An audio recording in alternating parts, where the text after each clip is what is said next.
C-Ville's finest boxing podcast, KTFO intro,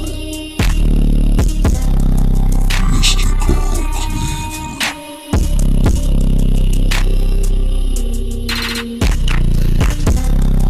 Marcus Null, Ohio runs boxing.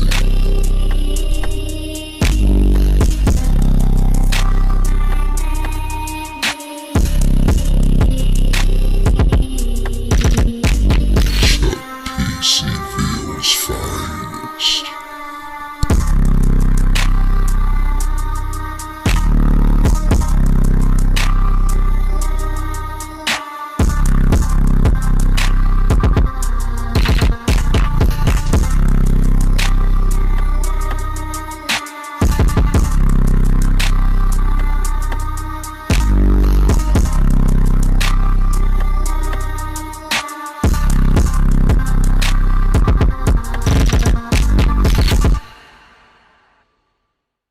All right, hard hitters, we back.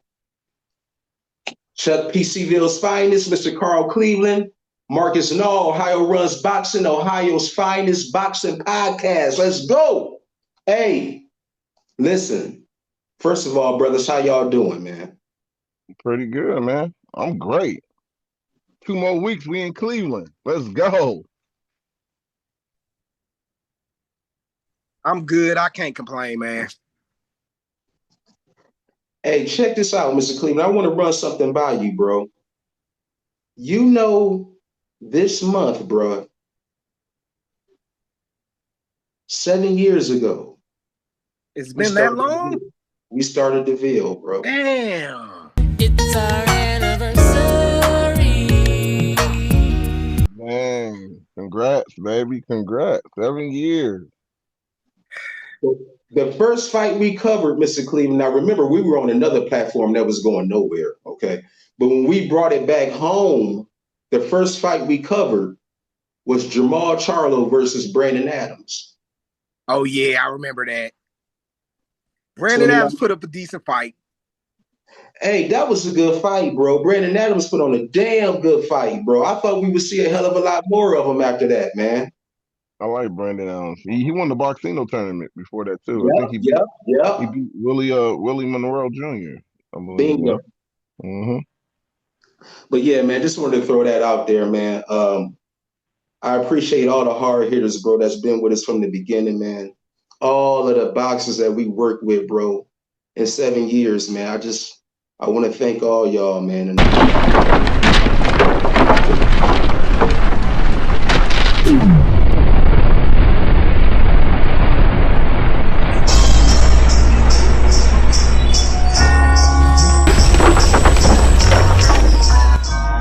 Welcome to the Ville Hard Hitters.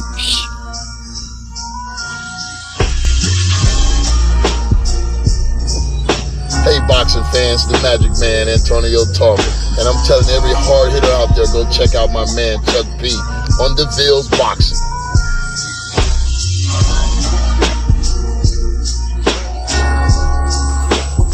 Yo, what's up, man? This is War Chisora here, and you're watching Chuck P Boxing. Yeah.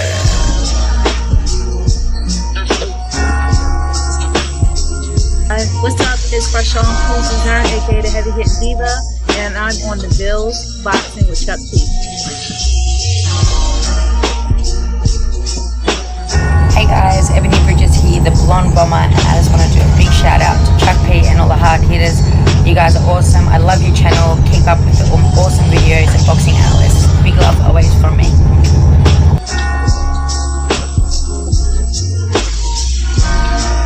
What's up, all auditors? This is Kel Brook, and you're watching my mate Chuck P on the Ville's Boxing channel.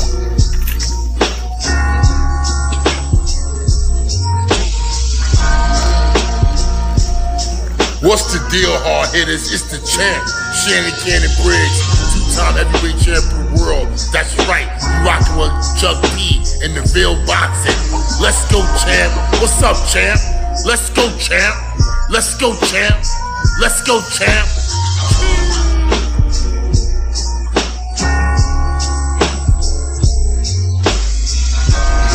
Yo, what's up, man? This is James Lights Out Tony, the one and only. Yo, rocking with Chuck P on the Villes Boxing. Lights out, baby. Bam.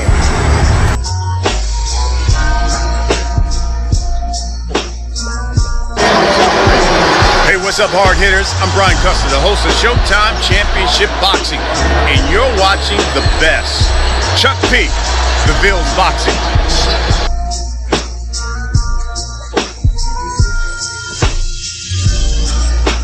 Hey, this is Nico Ali Walsh, and you're watching my boy Chuck P on the Villes Boxing.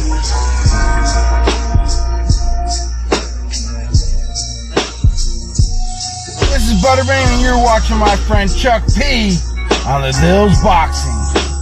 Hey, y'all, it's an awesome show. Keep watching.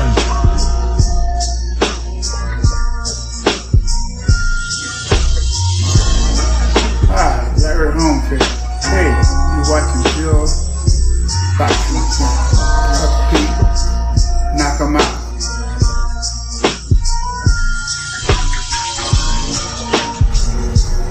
What's up? This your boy Danny Garcia, and you're watching my boy Chuck P on the Villes Boxing. Peace.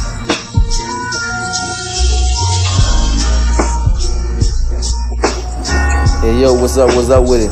This your boy Reed, the Guru Program, and you're watching my boy Chuck P on the Villes Boxing channel.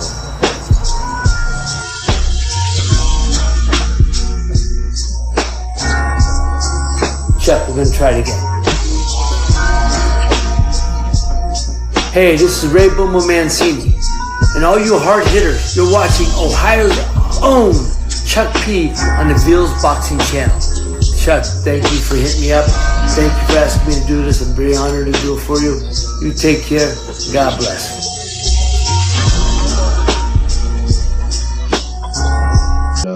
If you're new to this, bro, just, hey, man, welcome aboard the ride, bro. Welcome aboard the ride. And, you know, I see us, bro. We're gonna take it to a whole nother stratosphere, bro. We're just gonna keep building the blocks, bro, until we make it to the top. You know, but, the first thing I want to cover, bro, I'm what is going on, bro, with Floyd Mayweather, man? Oh, what's going on? What's going on? Hey, what's going on? What's going on with Floyd? Bro, I mean, out of money, out of fights, apparently. He was supposed to have the exhibition, but they took that away. I think they say because he didn't honor the contract with Manny Pacquiao, he took the advance money, but they are not going along with the exhibition. Facing major jail time, writing bad checks, bro. It's just a downward spiral, man. I feel bad for Floyd, bro. I really do, man. He put a statement out saying that good news, good publicity, bad publicity. You're keeping my name in your mouth, and I love it. I mean, you could take that however you want to take it, but it's some problems, bro. You know, but what y'all think about it, man? What you think about it, Mr. Cleveland? Where there's smoke, there's fire, man. We didn't already had this conversation. And since the last time we had this conversation, things have gotten worse. I didn't think that was possible, but they have. Look, man, Floyd got to get the right people in his corner, get all them yes man out his corner, and tell them like you fucking up, bruh. At this point, man, I really don't know what to do, man, because it seemed like he just took that money to pay off motherfuckers he owed, not realizing that if you don't do what they contractually obligated to do, that you're gonna have to pay them motherfuckers that you just took the money from. So now you back at square one. No, fuck that. You back at square zero, dog. So I don't know, man. Maybe Brother Marcus know, man. Let us know something, bro. Nah, man, you pretty much hit the nail on the head. I mean, there's nothing I can really say about it. It's more sad. I mean, to the point I don't even want to kick him when he's down. But sometimes he's too arrogant. He thinks that he's not going through anything. It's gonna be just a storm. He's gonna get through. This is different, bro. This ain't just no normal. So you done lost so much money. And I actually like the fact that the guy that he did take to court has dropped the receipts on him where he did sell that plane. because he was denying a lot of that. People don't even understand. He was denying that he didn't, his plane got stolen and all this other stuff, like without his permission. Yeah, but it showed documents that he signed those things over. So that's another thing. He's telling us, you know, good publicity, bad. They just gonna keep my name. Don't believe it. But what you want us to believe? When you said you suing Al Heyman or Showtime, you want us to believe that. But then when there's some other stuff coming out, you telling us don't believe it. Like, what do you want us to believe? It's too much. And I think another thing that the guy that he actually hired to take over his money, he's got text messages saying that you need to slow down on your spending. This is supposed to be one of his financial advisors. So what happens, I think he throwing people under the bus to make his image look good. Like, they doing him wrong. And that's what I felt like he did with Al Heyman. Al Heyman seen the writing on the wall. I was like, let me get away from it. You know what I mean? I didn't give you too much. He was praising Al, and we talked about this. He was praising Al Heyman all these years, and all of a sudden your money started getting low. You talking about somebody owe you $340 million. You and Showtime and Al Heyman together. Boy, go sit down somewhere. You know what I mean? Like, come on, bro. So I think he has a big spending habit. All those watches just makes no sense. And it seems like it's getting worse and worse. So my only thing to defend him is this. I don't know what the contract was, but how is he going to pay anybody if y'all stopping him from fighting? It's like, is y'all trying to put him in jail? Because I don't know what the contract or what's happened. It's like he's not trying to fight Manny, or he's trying to get out of the Tyson situation. Maybe he is. Then I can understand that. But if y'all saying he cannot fight at all, then where is he getting his money from? That's not how he eats. Hey, you know what that remind me of, bro? You know how men get put on child support, and then they take their license away from them and all that shit, bro. How the fuck are they going to get to work in order to pay for the fucking child support, bro? Child support, them motherfuckers don't be bullshit neither. If you don't want your name at child support, stay with your woman. Cause the moment you say, bitch, well fuck you too. That's right. A computer start typing your name at the printer court. That's right. Your ass will be the fuck out. You know what I'm saying? I feel you on that, bro. If you want him to pay, how you gonna stop him from fighting? Yep. That's the only thing I don't like about it. They make fun of him, can't read. This is a special ASLELS challenge for you, Floyd. If you can read one full page of a Harry Potter book, nigga, I'll give $750,000 to whatever charitable organization you want to. Fuck the bucket of ice, man. The number of female MCs is once again expanding and growing in range. Phone call from my man Jimmy Kimmel. Jimmy said if Floyd accepts the challenge, then he'll put it on the actual show so you can read it on the show. We don't want to put pressure on you. We know you can't pronounce those words in that Harry Potter book, so we're going to let you read Cat in the Hat. So, what we talking about? All he knows is boxing. Like, you saying you taking away from him if he can't pay no other way. It's just crazy. But again, this is just going to backfire on Floyd. He was looking down on people, talking about Manny, too old to be fighting. I don't have to fight. Bro, look at the situation. Look how it comes to full circle. It's crazy. Yeah. This just in, Tank Davis, I think he was supposed to fight Floyd Schofield. Mm-hmm. Well, he pulled out the fight. All right. So Floyd is left with somebody else to fight. Here's my thing. That fight wasn't gonna never fucking happen anyway. Bro, mm-hmm. Tank got the fucking police after him, the goddamn feds after him. That man is on the run. It's got me going crazy, ayy. Your girl like me cause she probably want my baby, ayy. Ice on my neck cost like 5K. I want a girl built just like Kim K. Bro, ain't no fucking way he having a fight, So I knew that was cap from the beginning, man. Boy, that goddamn Floyd Schofield Jr., not the third, but Jr., bro, he's a character, man. He's a character, bro. Unintentional comedy at his finest, too, bro. Every time I hear him talk, I laugh, bro. We're right now in petition with the WBA to get the Tank Davis fight mandated because we've been the #1 contender for 11 months now and didn't get a shot. It's like they skipping over us.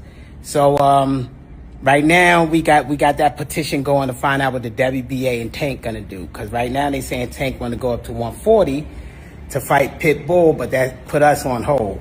So right now, our focus is the world title. Then we'll circle right on back to you. Dude, I knew that goddamn fight wasn't happening, man. What did y'all think, man? Did you? I mean, come on, Mark, you knew this fight wasn't gonna happen, man. I mean, just speak on it a little. Man, that's crazy. You know what? To be honest, I thought they was gonna push it anyway because sometimes when we feel like a fighter ain't ready, a lot of us don't even think Schofield's ready for a Tank. I didn't even look at it from the perspective you put on about Tank having outside issues. It was more on Schofield as well because Schofield has done when it came to big fights, something always happening to him.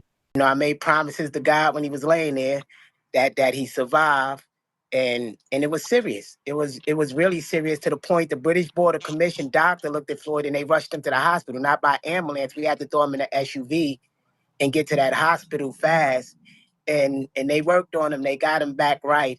And we didn't duck Shakur. The British Border Commission pulled us out of the fight. And we begged them, could we stay in the fight? But they were saying, no, it looked really bad. So we got to get Shakur a replacement. So that's what happened. We never ducked out of a fight. They just completely pulled us from the fight. So both of these guys got reputations going into a fight like this. But Schofield would benefit more because they looking for a big payday. You know what I mean? Because this matchup, we looking at it like, is Schofield ready? Almost similar to a Keyshawn against Devin. You know, we're gonna get into that in a minute, definitely. So, you know, we got these matchups coming up, and people are saying, okay, I mean, they names, but is they ready? So, again, if you looking at it from Schofield's perspective, his family and his dad, they trying to get a bag. So whether he get knocked out or not, it's gonna he gets the crossover like the Frank Martins and the Rollies because he's fighting Tank. But I didn't even know that it fell out. This is new to me. I didn't know it fell out, but I did sense something might happen. I just didn't think it was gonna be, oh yeah, this both signed on the dollar line and we get fights. No, I didn't think it was gonna be that easy. So I didn't know that. That's crazy. Mark, Mr. Cleveland, what you think about it, bro? Be honest with you, man, I ain't know it was off. I thought it was they were still within what was that, the 30-day negotiation period before it goes to purse bid. To be honest with you, I just thought it was gonna go to purse bid, and then that's when I thought it was gonna be everybody was gonna pull out or some shenanigans was gonna happen. I just was really interested to see which side was gonna pull out. I really don't think Tank has no issue fighting Schofield other than him not having a name. But if I'm just being honest, he would probably be a decent tune-up fight for whoever Tank, who I think he really trying to fight Loma, and who he trying to get. So disappointing because that's a fight I wouldn't mind seeing because I do want to see Floyd step up. But unfortunately, man, it seems like this is the business of boxing. Whenever the business of boxing gets involved, it's always some bullshit. You ain't never lied, Mr. Cleveland. But hey, we all got it right, bro, with the last fights, man. Hey, I want to quickly recap Shockey and Ray Ford. We all had it right, man. Shockey went out there and put on a hell of a performance against Ray Ford. Ray Ford, bro, he had moments early, but it looked like the fight got away from him, man. Shockey was timing him right, man. The movement was there, bro. Shock looked good. He was very sharp. You know, he looked good in the fight, man, and big ups to him. He called out Shakur after the fight. Here comes Shakur. I love it. Yeah, they do it. They do it. They do it. They do it. I bet I fucked you up. You already know what's going to happen. You already know what's going to happen. I made you quit. I made you quit. I made you quit. I made you quit. Extra 2 rounds. Extra 2 rounds in it. You can't grab it with foreign back. You know what it is. Let's do it next then. Let's do it next. I come to 40. I come to 40. I come to 40. Check it. What you doing all this for, nigga? Yeah, nigga. What you doing all this for? What you doing all this for? I don't know what nothing is. I don't know what nothing is, bro. I don't know nothing is. What's it, nigga? See me next. I'm on 40. Okay, come on. Hey, baby. Let's do it. Let's do it. Bum ass. Hey, y'all heard him. Y'all heard him. Man, watch out, bro. Watch out. Don't disrespect me, bro. Don't disrespect me, nigga. Don't disrespect me, bro. Hey, I'm gonna come see you next. I told y'all gonna do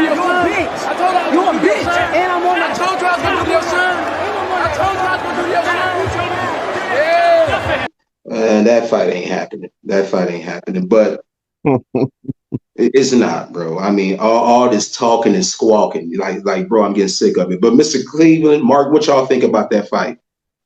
Yeah, we did tear it down. We broke it down to the T. I'm gonna say this. I might be the only one to say this. Well, after I say it, it might start buzzing.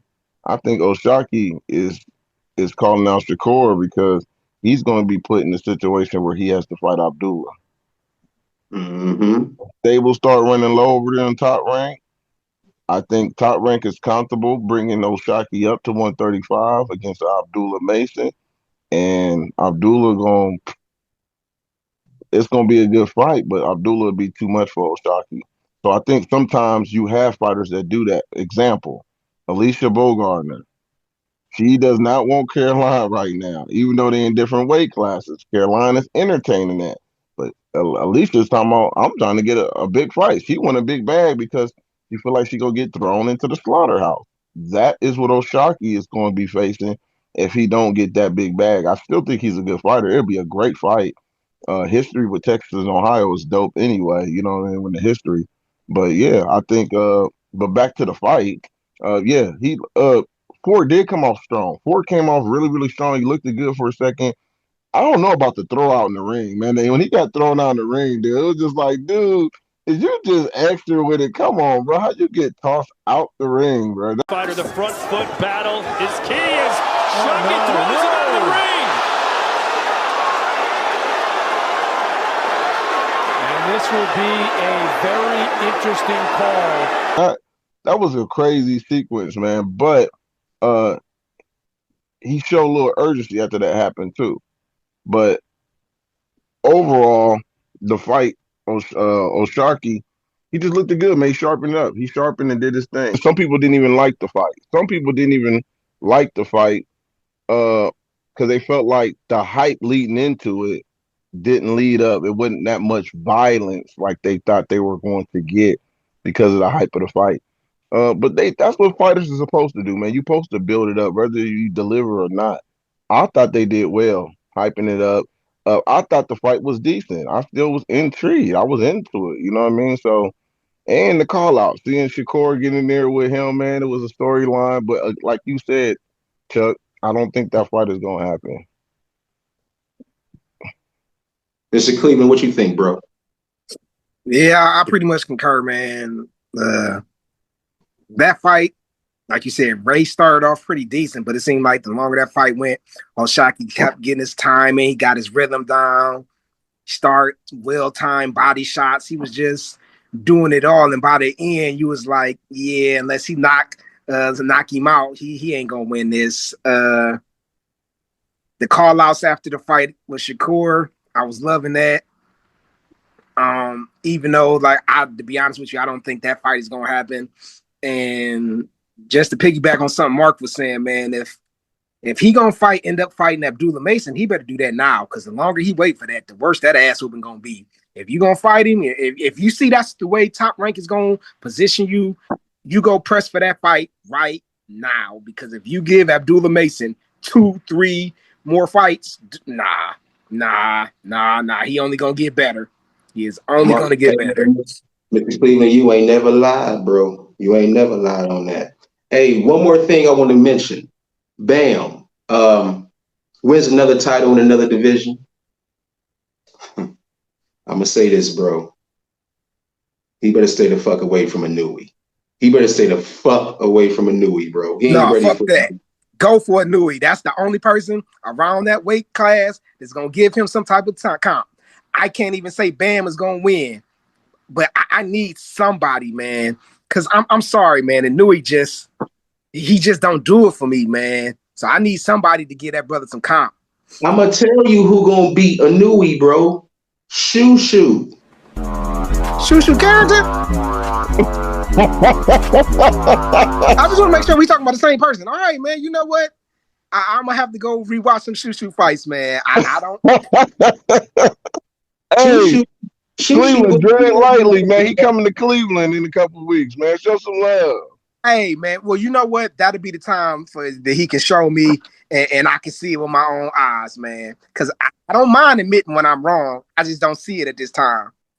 Okay. I got Carrington, bro. I like Carrington, bro. I ain't even bullshitting, bro. I think he could be the one, bro. Cause dude, Bam ain't got no athleticism. Shushu can move, bro. I think Shushu can get a Nui, bro. But Bam, damn sure ain't, bro. Now, see, And he don't even sound confident either, bro. After the interview, when they asked him what did he want, you know how those fighters always say, "Oh, just give me anybody. Just give me say the man name. Say his fucking name." He couldn't do it, bro. Well, Bam, congratulations. New weight class, same result. You get a 6th round knockout, and now you're a 3-division world champion. How did you feel about the way you fought tonight? I felt great. I felt like I did everything right. Me and my team, we knew that was the outcome, but Antonio Vargas, he was a lot tougher than I expected. He had good pop in his punch, too. So I had to stay careful the whole 6 rounds, but thankfully I was able to get him out there in the 6th, and that's all she wrote. In what ways was Vargas tougher than you expected? What's that? In what ways was Vargas tougher than you expected? He had good pop in his punches. I didn't think he had pop like that. I knew he had some, but he was a lot stronger than I thought. And even after that first knockdown, he got up and he was fighting like it never even happened. So a lot of respect to him. Are you ready for the monster Noe Inoue in your next fight? I'm ready for whoever, whenever. Robert Garcia, same thing. I think we should have at least one more fight, and maybe sometime next year we go at a Nui. If I'm not mistaken, from what Eddie has mentioned, that sometime in late January or February the fight could happen. Well, then yes, that fight could happen that day. But why can't we get one before that? That's as simple as that. We it's not like we don't want to fight Inoue. I think Bam is good enough to go out there and possibly beat Inoue, but one more fight would be the ideal thing for me to get as a trainer. It's not like we're changing the date. We're not asking for 6 months later. The date doesn't change. I'm just asking for another fight against a solid 118-pounder. Bro, they know he ain't ready for no Nui, bro. They know it. Even Eddie Hearn backpedaling a little bit. I mean, he kept getting hit in that fight, bro. And you getting hit, and he was talking about, oh, he had some pop behind his shot. Well, goddamn it, if you feeling them shots from him, bro, Nui got way more power than that motherfucker, bro. You in trouble. That's all I'm saying. Hey, yeah. But with Shushu, man, I'm hoping he don't do a cold boy, man.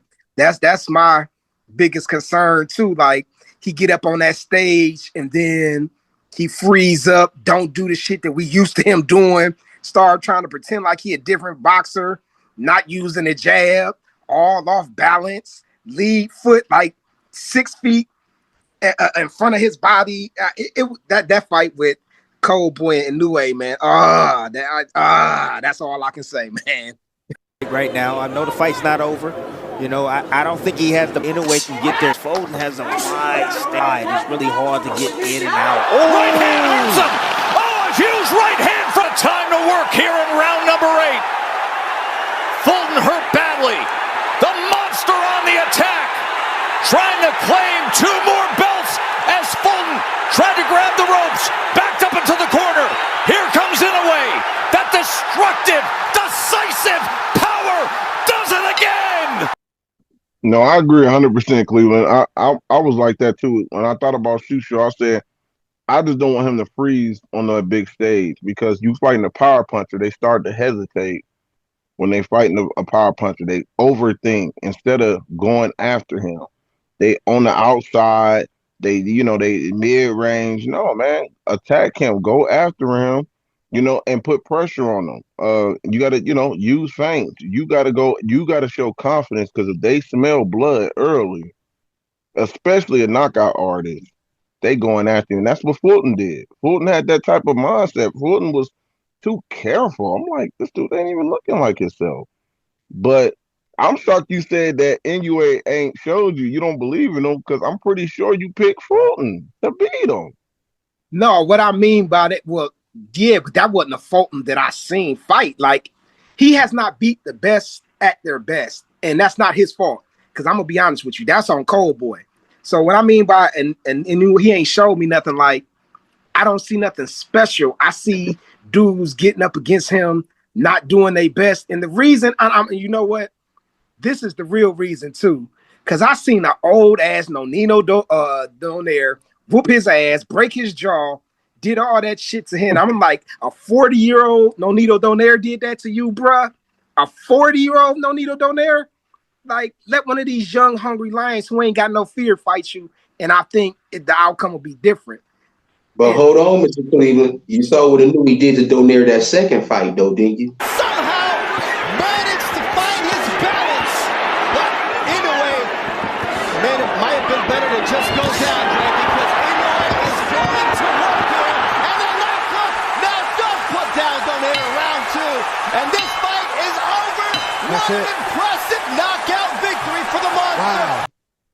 Yeah, we ain't gonna talk about that. We ain't gonna talk about that. We talking about the first fight. Of course, the second fight he should do that because you seen what the old man can do. You seen his limits and his limitations, and you know he got a little bit of pop, so you ain't gonna let him hit you like that. So yeah, his opportunity was that first fight. That second fight, I know he ain't stand a chance, to be honest with you.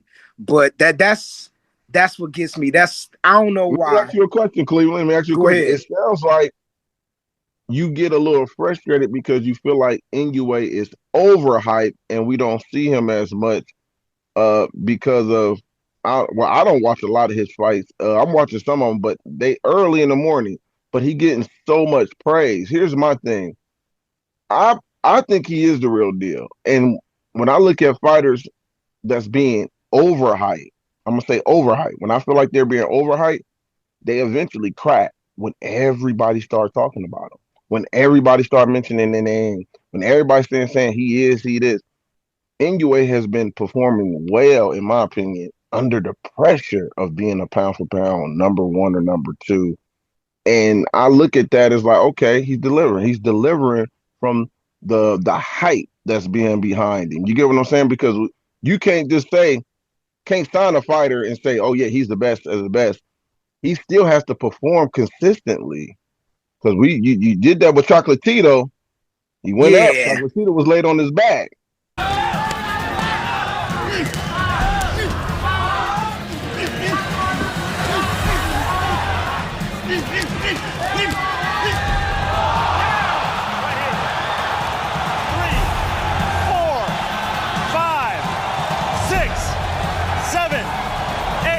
Walk this way.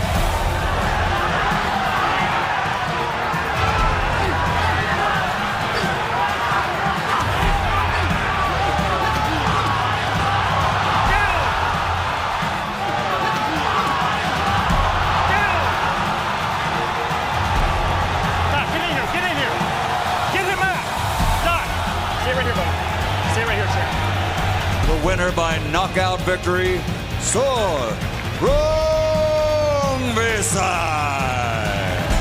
After we started talking about he was number 1. I'm not gonna give him that Chocolatito treatment. I done seen more out of him than I done seen out of Chocolatito. My biggest thing with Nonito, but anyway, is his competition level.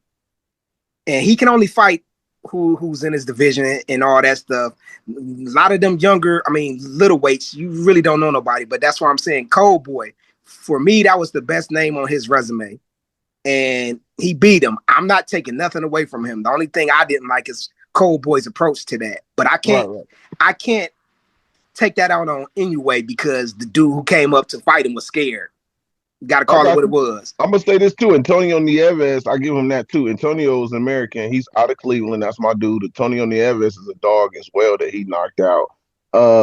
But this is, I actually agree with you saying when it comes to who he fights. This is why me personally, I don't like ranking fighters like Inoue high on the pound for pound list. They should do rankings by weight class, prestige in that weight class. If you think he has one of the weakest, well, let's say, for example, if we rate his weight class to where he's at right now, we'll say, he ain't got that many names, might 1 or 2. We'll rank it 9, right? Now, if we look at where's one of the hottest weight classes right now, we will rank that number 1, whoever the weight class is. And whoever we feel is number 1 in that weight class is the pound for pound number 1 fighter because of the competition in that weight class. You get what I'm saying?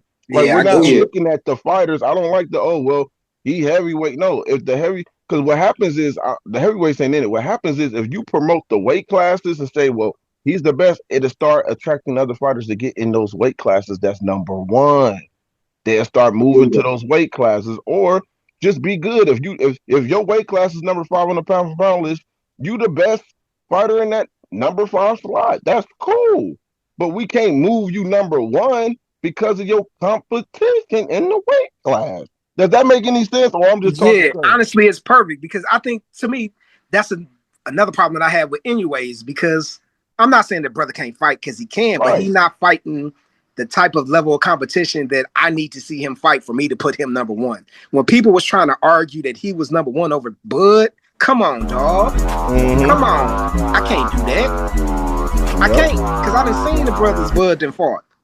I know them. I know how they get down. I know that they got the skills. They did the same thing. They did the same thing with Andre Ward with Chocolatito. They brought Chocolatito. Yep. Floyd Mayweather was pushing Chocolatito over Ward. I'm like, dude, he won the tournament and he got a great name. How y'all move? I didn't understand, but I agree. I don't want to stay long on this topic, Chuck, but yeah, I do agree with you though, Cleveland. I just think it'd be with the weight class, in my opinion, would be to solve that, because I don't think a featherweight is better than no Terrence Crawford, bro, or no bantamweight. I just don't, and it never happened.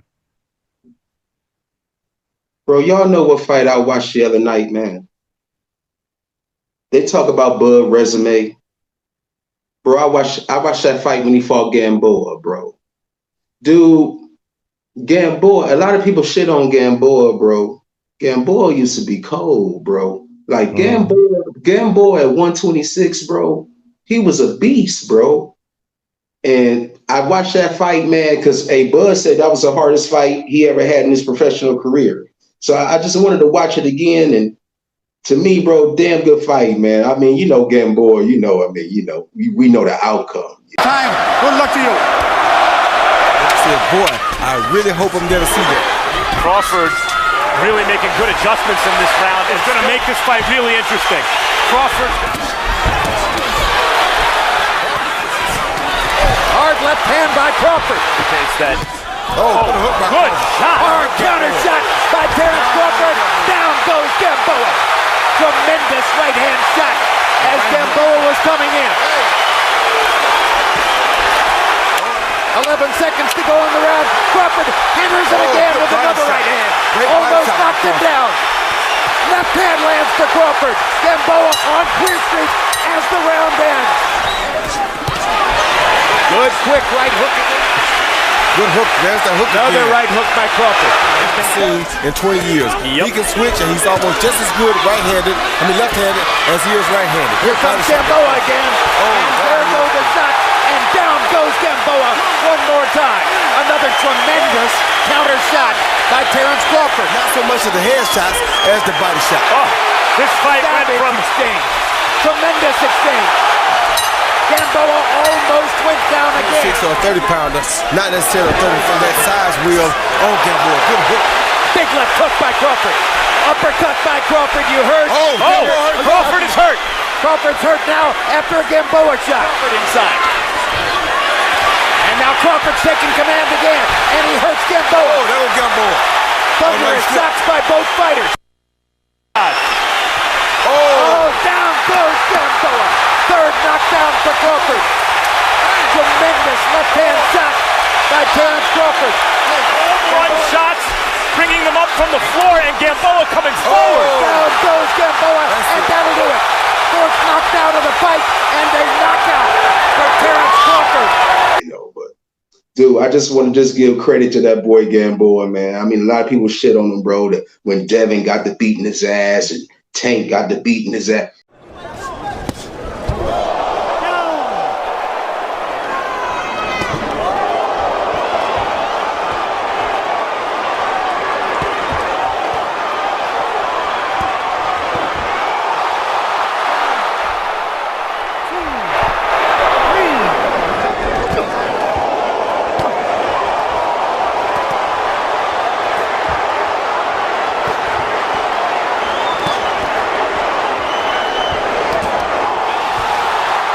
you know, they looking at Gamboa nowadays, but they got to do their homework on that boy, man. Dude, he was a top 10 pound for pound fucking fighter back then, bro. Like, people need to stop shitting on Gamboa, bro, and just do their homework. But I do want to mention this, bro. Turkey in bad shape, y'all. He was talking about how he could be losing his memory, bro, due to brain cancer. He was saying by the year 2028, 2029, he might not even remember his own fucking name.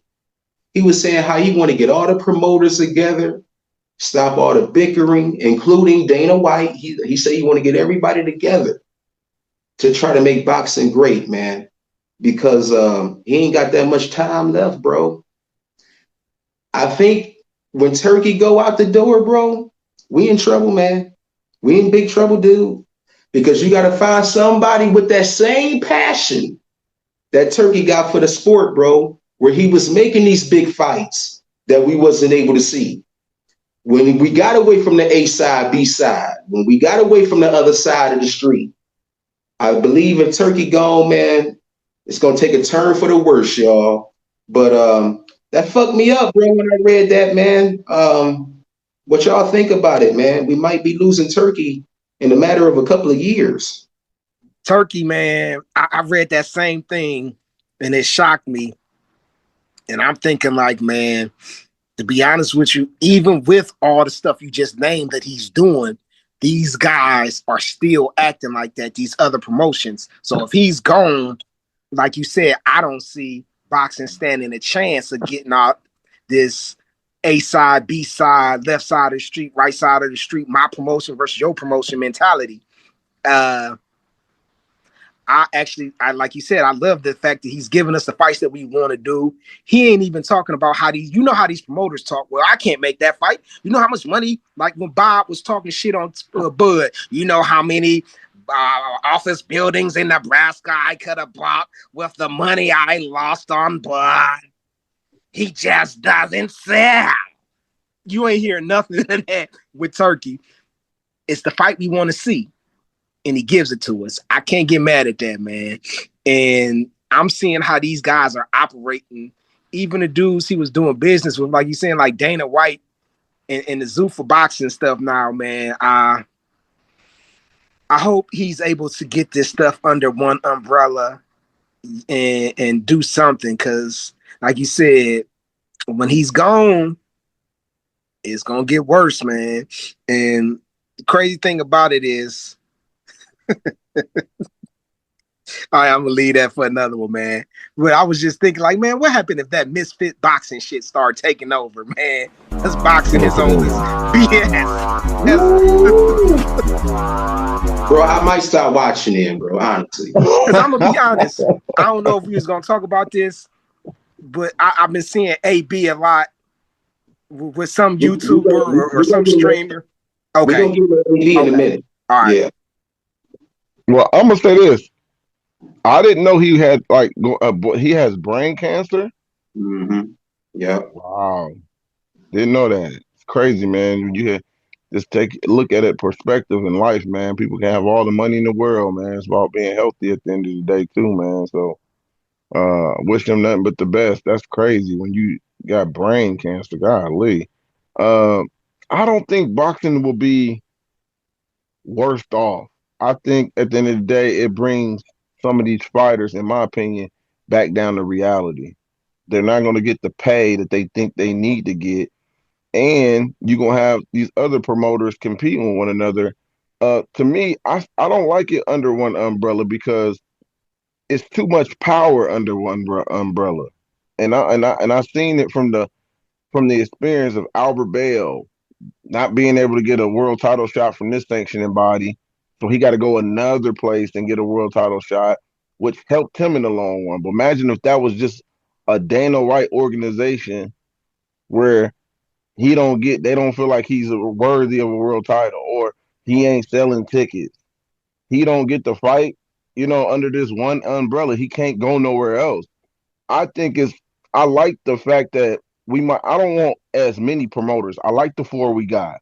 I like the PBC, the Golden Boy, the Top Rank. You know, even what's his name? Frank Warren. Like I Please do it. like those different options you can be able to go to, but the pressure will be on the promoters to make the big fights and not worried about who's losing and winning. See, I based a good promoter on how you move your fighter after he lose.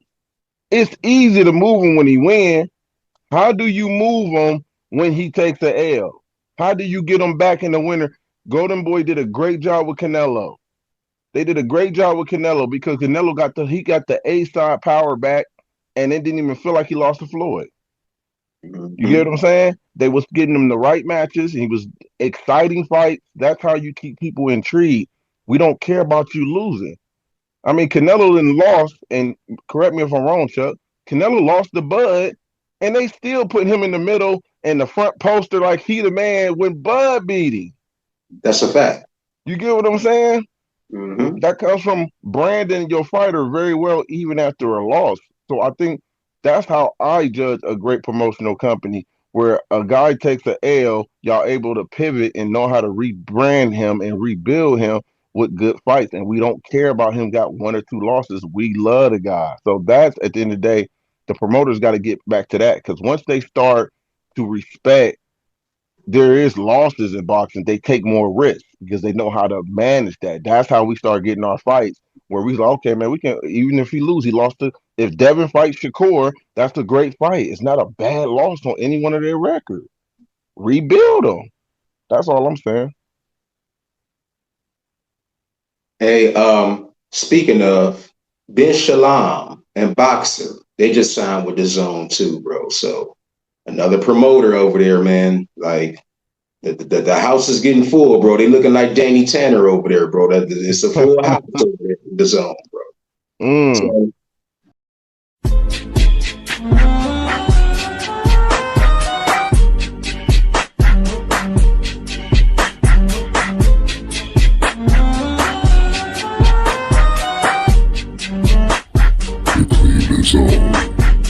Tiger Johnson.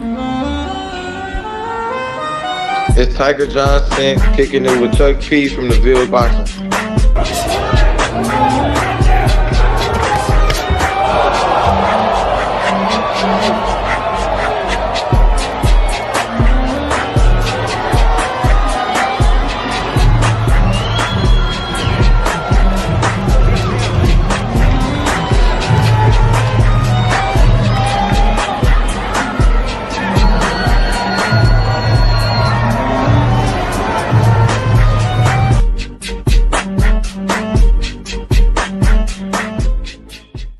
hey, y'all. KTFO prediction show time. We got a big one coming up. Hey, Xander versus Boots, bro. But before we get into the KTFO prediction show, let's take it back to that KTFO promo, bro. Probably one of the best I've ever done, man. I got to admit, bro. But if you missed it, and if you want to see it again, here it is.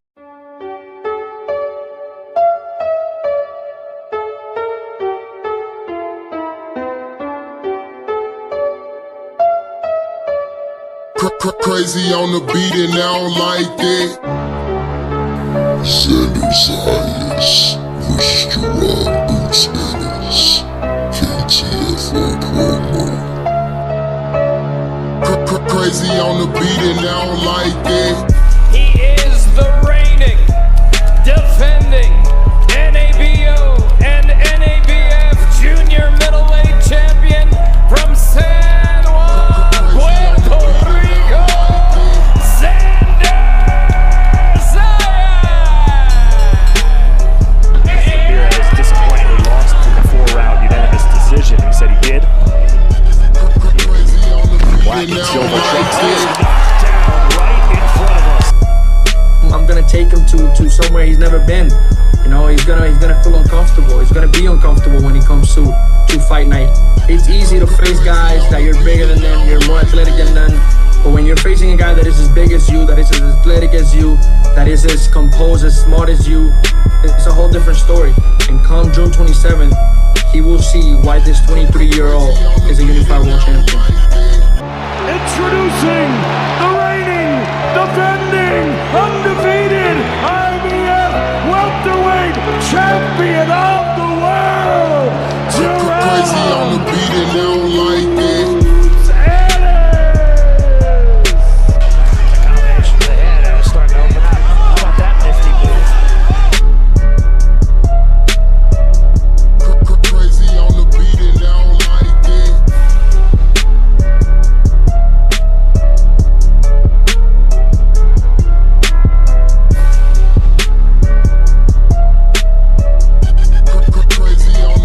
it down like that.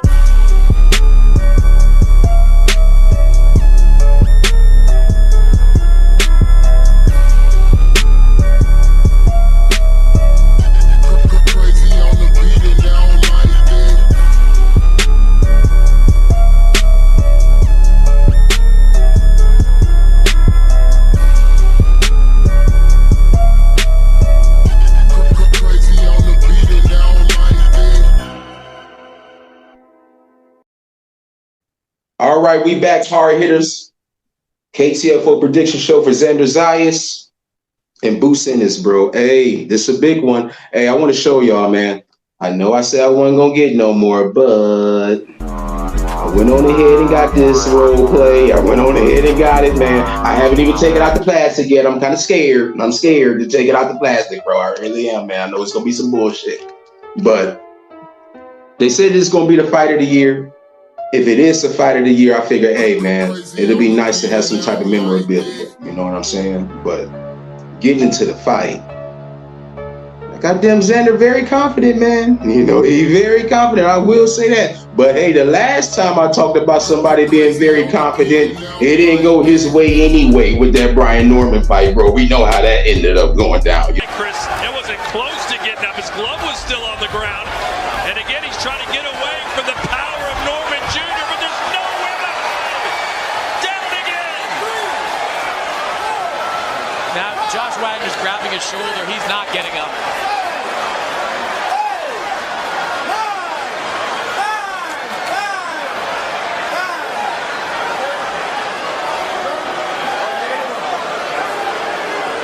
Done. He's saying he's out. Dick said he's hurt his shoulder, but he was looking for a way out there. What? I don't understand this. We're calling time when a guy is hurt and down. This fight should be over. This should be a knockout for Brian Norman Jr. He doesn't even have his gloves on, the doctor. There's no blood. You're fine. You don't get to call time in boxing. You don't get to call time because of an injury. Unless there's a rule in the Commonwealth of Virginia that I don't know about, this fight should be over.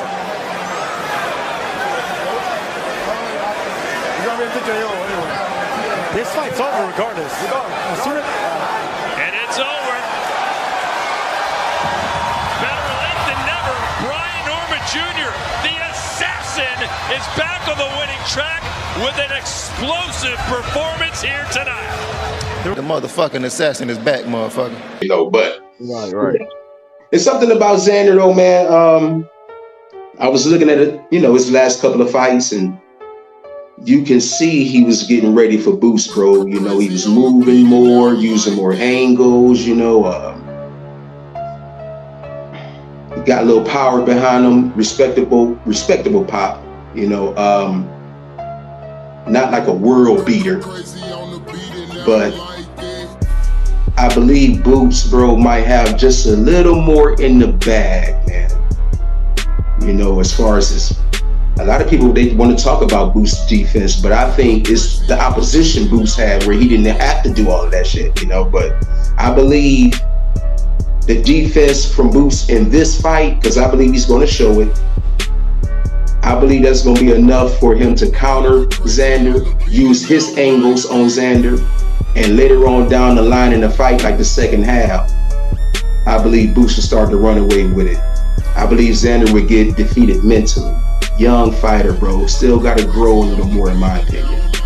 But what do you guys think? I don't have Xander getting stopped. I have a majority decision win by Boots. What do you guys think?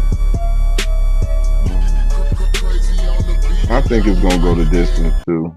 I think the fight gonna go the distance. The first time I heard it, I was like, he gonna walk through him. I'm hoping. Let me just say this. I'm hoping that Zayas step up to the competition.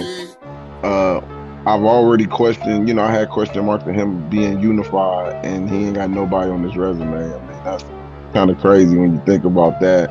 The matches in itself is kind of evenly matched based on who they have fought for the most part. You know what I mean? I think Booth's resume is a little stronger, but it's slightly. You get what I'm saying? It's a slight got some couple former champs and on there and stuff like that. But other than that, I think this is Zaya's chance to capitalize on some of the confidence of Boots too. Boots think he's knocking everybody out. You can capitalize on a guy who's 35-0 with 31 KO.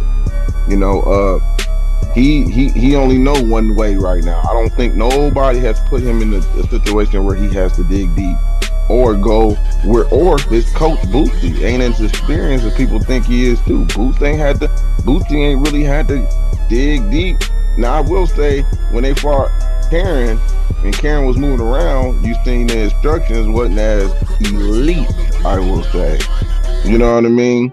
You talking about the first fight, Mark? I'm talking the first fight.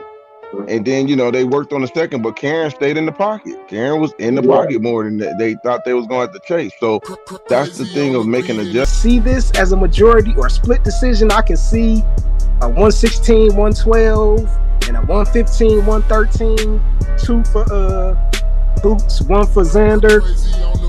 Because those rounds where there's a lot of movement and you're just throwing jabs and there's not no big action, those swing rounds go either way. And if a judge don't like your ass, every swing round is gonna go the other way. So this is where I'm gonna need Boots to actually cut the ring off, because he has not shown that he has that ability if Xander is moving. And to me, this is gonna let me know what type of chin both of these dudes got. Xander ain't got no big power, but it's respectable. Boots got a little bit of power too. So we about to find out which one of these dudes is the best, man. Hopefully it comes down to the shit in the ring and not nobody's corner being ass. But we'll see, man. If I had to put money on it, I'm gonna go Boots 116, 112. Oh yeah. So there you have it, hard hitters. The KTFO prediction show for Xander versus Boots. We'll be back next month to do the recap and let you know how it all went down. Champ is home. Boxing's youngest title holder back in Cleveland. And he caught up with Cameron Justice. It all started in a basement. Where are we? Right now, we are in the room that I trained in for this World Championship fight. So this is my basement. A small space, home to substantial preparation. Some days I go on a run, some days I do boxing first, but whatever it is, I'm kind of thinking about the fight as I'm doing it. Abdullah Mason was entering a boxing world championship at just 21 years old. From the moment I turned pro, I felt like, if I stay working, stay focused, this would be possible. Hoping his hard work here in Cleveland would pay off nearly 7,000 miles away in Saudi Arabia. And as each of the 12 rounds passed, exquisite timing. Mason knew his goal was near. Even just from the first round on, I kind of felt like I was on top. But my main thing was to make sure I stayed, on top, for the whole 12 rounds. Undefeated at 20-0. And now the WBO lightweight champion of the world, Abdullah Mason! And the youngest world champion in men's boxing. The words world champion stands out to me the most. That means I'm not just a champion in a country or in a region, but I've done what it takes to become the champion of the world. Bringing that title back home where it all began. Me hopping off the plane, everybody is supporting me. I'm grateful for it. Now I know I could be a world champion, or you could make a world champion from a basement. In Cleveland, Cameron Justice, News 5. Going up, yeah. Now, check this out, man. Something interesting. Better BL is back on the scene. And he had an interview, they spoke with him. And he said Benavidez ducked the fuck out of me. He said right after Benavidez beat Anthony Yarde, they made him an offer. Better BL said he accepted the offer just like that. He said he felt that Benavidez and his team didn't think that Better BL would accept the offer that quickly. Then the talk stopped. And then Benavidez ended up fighting Zerto. Better BL said he can't sit up there and say that what I'm saying is a lie. And he hasn't. Benavidez has not come out and said that boy was lying. I believe, bro, hey, man, I don't know, man. I like that fight better than Bivol and Benavidez, honestly, bro. I really do, man, because we saw Dimitri Bivol in his last fight, I mean, maybe he wanted to get a little more rounds in, but him not being able to get that guy out of there like that, I don't know, it kind of spoke volumes to me. But I like Beterbiev, man. I like the power, bro. I like the power versus power. You know, in the clutch, bro, Beterbiev got that power, man. He can hurt you close up. He can hurt you from a distance. Hey, bro, I'm very intrigued to see that fight if it happens. I'm very intrigued to see that one, man. A healthy Beterbiev. I mean, the only thing that's on the downside as far as Beterbiev is his age, man. He's getting older and older and older, but I like that fight, man. What do you think about the comments made by Beterbiev, Mark? I think it could be true. I think sometimes this is a perfect example of David Benavidez probably wanting to fight too, and his team reneging on it, not David. His team is the ones, I see this all the time. The teams is the ones that do that, and they don't have confidence in their fighter. I don't know why. That's like, dude, you need to get as many big fights as you can. I still like the DeZuro fight, you know, the Mexican versus Mexican. I still like that fight for him to go to cruiserweight, but he can come back down. He entertaining it. So, you know, one thing I want out of David is to be active. That's how you become a star, man. That's how you become the face of boxing, is being active. So, yeah, what better way to fight Arthur who's getting older? I think he can box around him, man. You know, he got quicker hands. I think he can make that fight. It'll be a good challenge, but I think David can win that fight. Oh yeah. Mm-hmm. What you think, Mr. Cleveland? Honestly, I agree with Mark. That sounds like his team didn't expect him to accept that offer, and to me, it's like, then why even give the offer?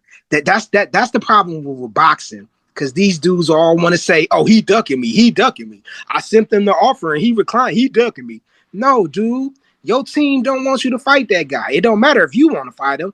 They don't.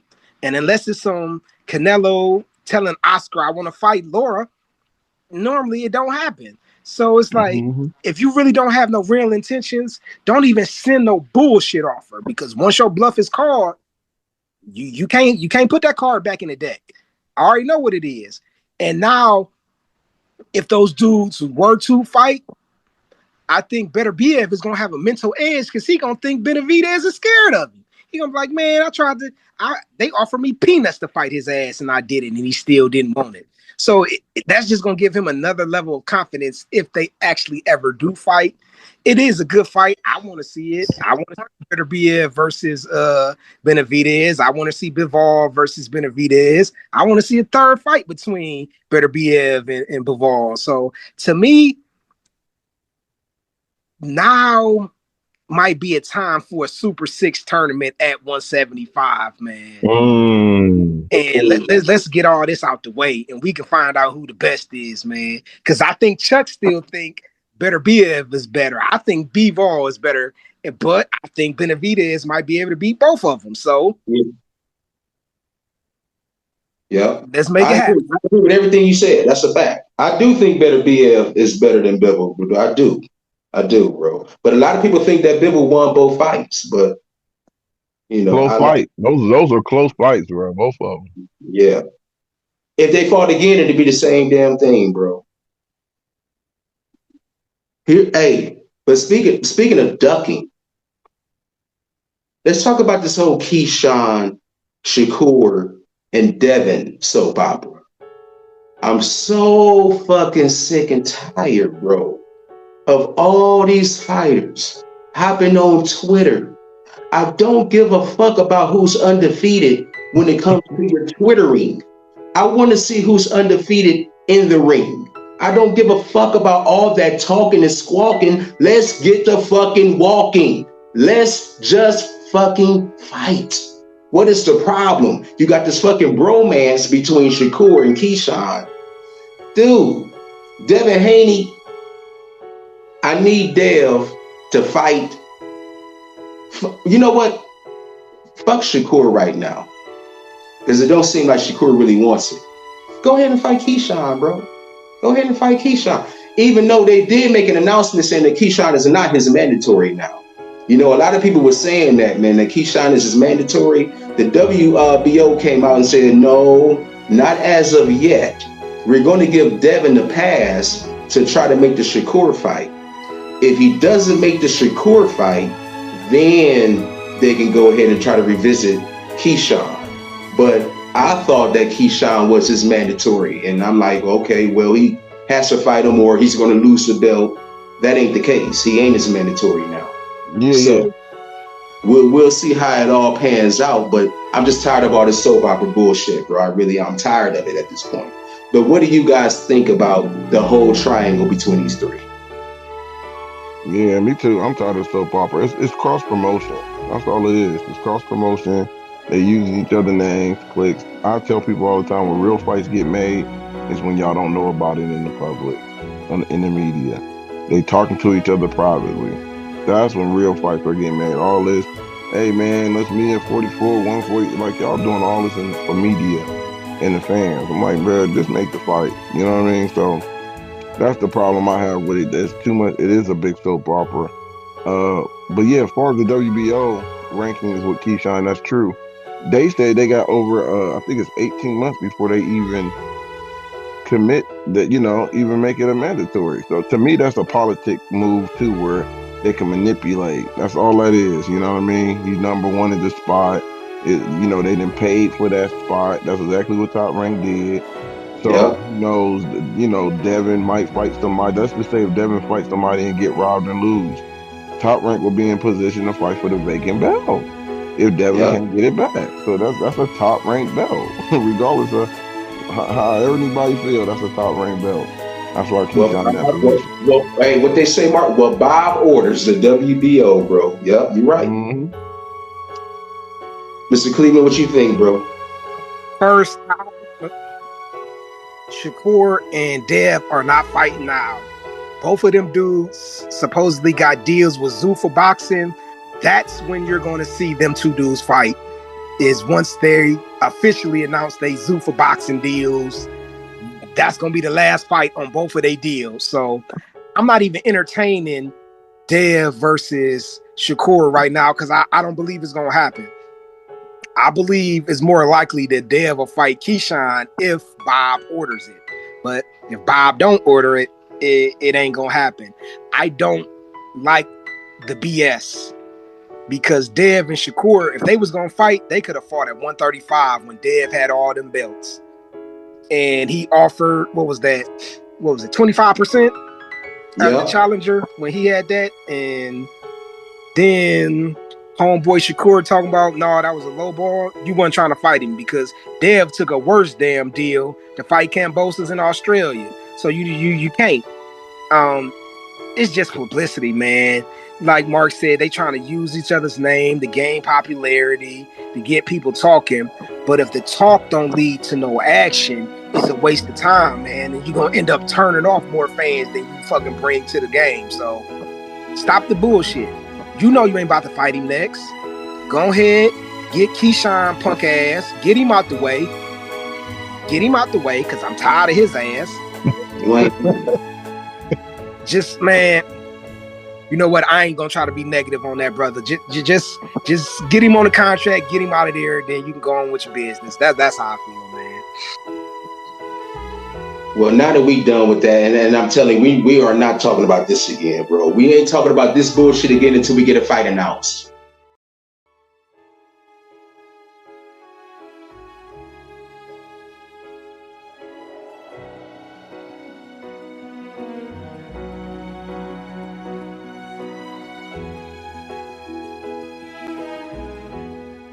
Mr. Cleveland, we are going to talk about what you had wanted to talk about earlier.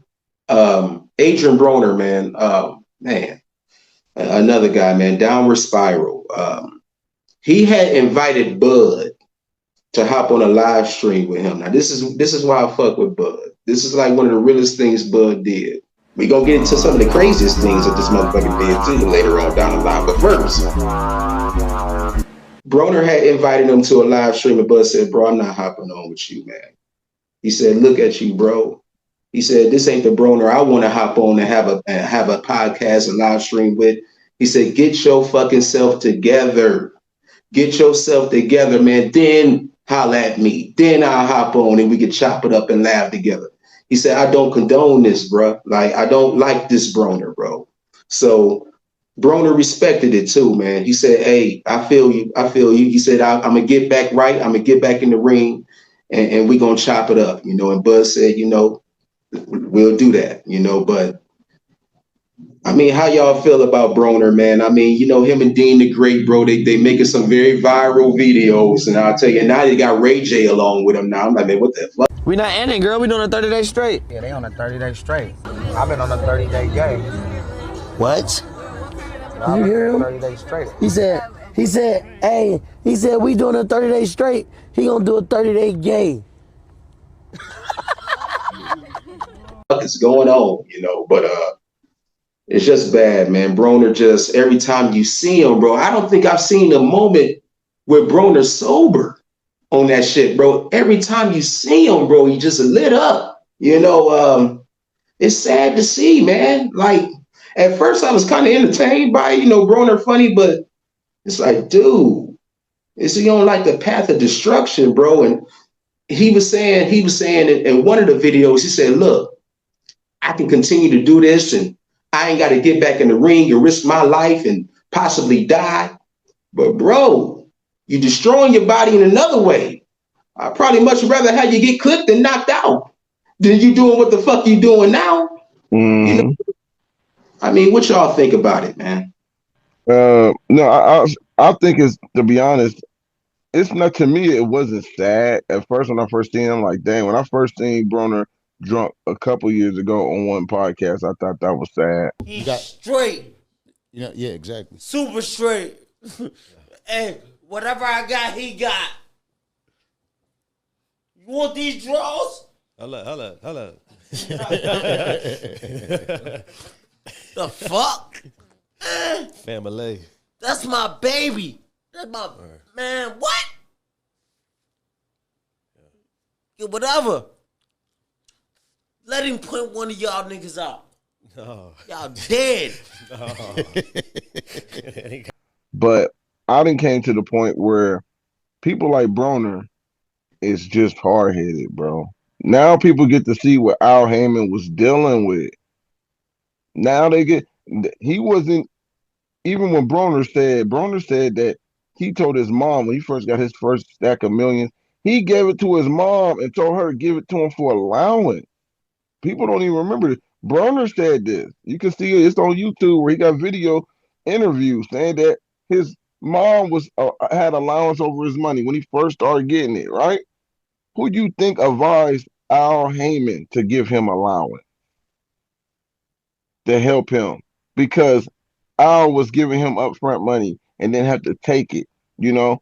So people try to twist it like, oh, yeah, Al was doing this and Al was doing, no, Al was finding ways to try to help Broner. Broner was getting sued, money coming out of his account.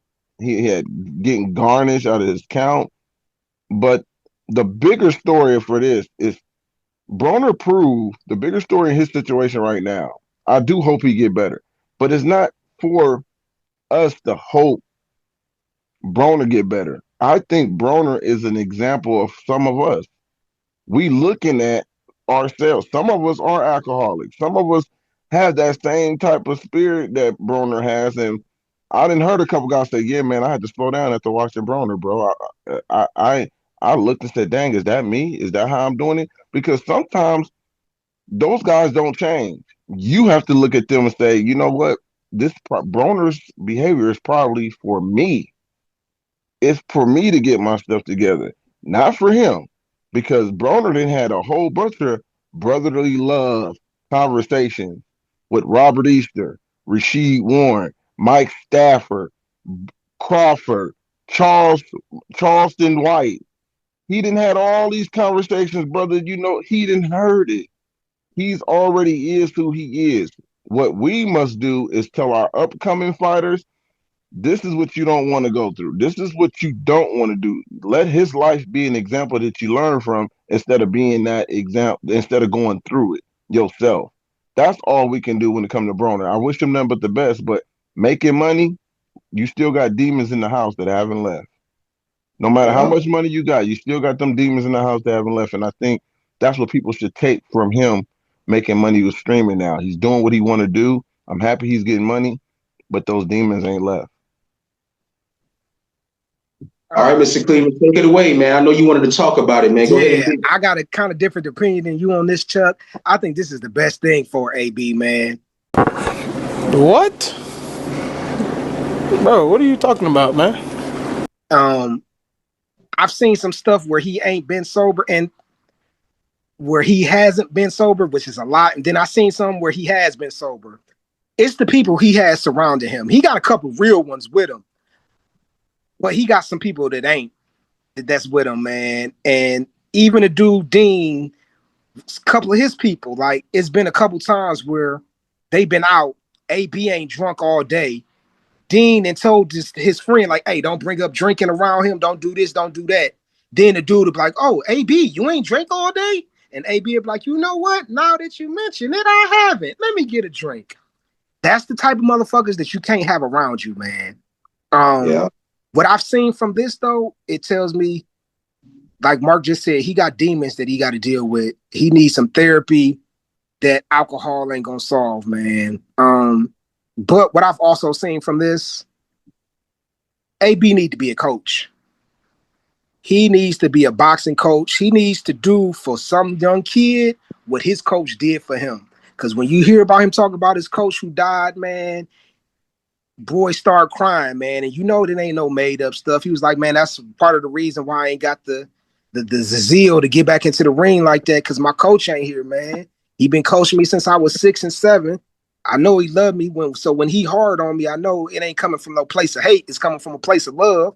And boys start breaking down, man. And both of y'all said this. I hope this is an example to the other fighters. Like, look, you have all the talent in the world. AB was supposed to be the next Floyd Mayweather. And he was on that trajectory to do that until he fought that Marcos Maidana and didn't get the rematch. I'm going to just be real with you. I want AB to be a coach and for him to do for some kid what was done for him. And to tell that kid, look at me as an example, man. Look at me. Four division world champion, all the money in the world, and I was gone. I'm fat. I'm out of shape. And ain't nobody hollering at me no more. I really hope that AB uses this and he goes back and he watches this, because him actually going back and watching all this stuff might be the dad kicking the ass that he needs. But it don't matter how much you want it, I want it, Mark want it. If AB don't want it for himself, it ain't never gonna happen, man. And you know, because we some of the hardest cats on AB, because we know the talent that he got, and he from our neighborhood, man. He from the hood, he from Ohio, man. So we been repping him for a minute, man, to the point where we was rocking more with AB than cats from Cleveland, man. Yeah. We was rocking more with AB than damn Sean Porter. Yeah. And just to see how he went out, man, is sad, but I'm happy that he's getting some money, because the stuff I was hearing about homie before this stuff, it wasn't no good, man. Stealing shit, doing stupid shit. So I hope that AB uses this, gets back in the boxing. He ain't got to actually get back in the ring, but he need to be a coach, man. Man, it's funny you said that, Mr. Cleveland. I kind of agree, bro. I watched a workout that he put together for Dean the Great, bro. Dean was in the gym and he was boxing, and Broner had him doing all types of shit, bro. They called it the drunken master technique, bro. AB was drunk as a skunk in that motherfucking gym, bro, and was still putting in work in that motherfucker, bro.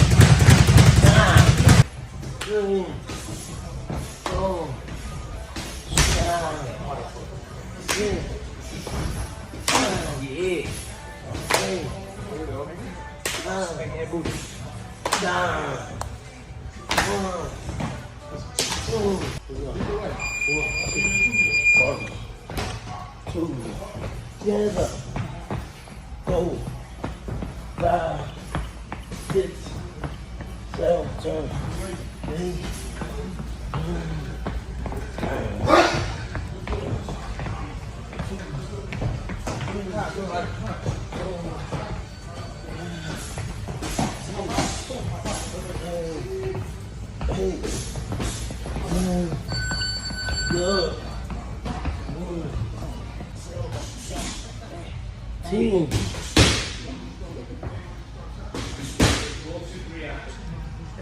Dub.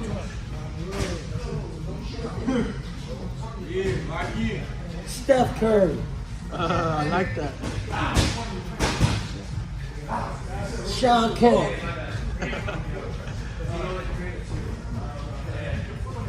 Haslam. You Dennis. Hey, was he going all the way up? Yeah, he was. He was. No, he's very good at push-ups. That's light. That's light. Hey, but one thing I said about Adrian, he's the best basketball player in boxing. A lot of boxers that play basketball, we're doing now sit-ups.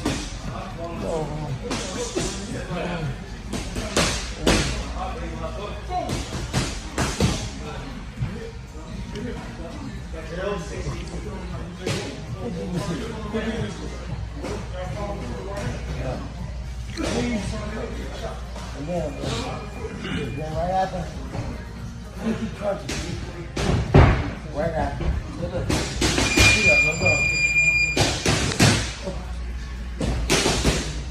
go. And he had Dean, bro, on his workout regimen, bro. Bro, he was getting Dean together in that motherfucker. I ain't lying, bro. I was like, damn, all right, AB. Feel like dropping something heavy? Drop something heavy. Touch out the whole round. Non-stop shots. Let's go.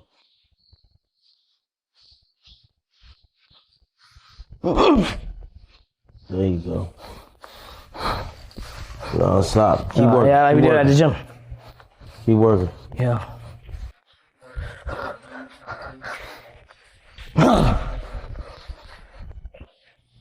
Drop that shit on him now. There you go. You gotta drop that shit on him now. Drop that shit on him. Drop that shit on him. There you go. Work through it. 2 minutes.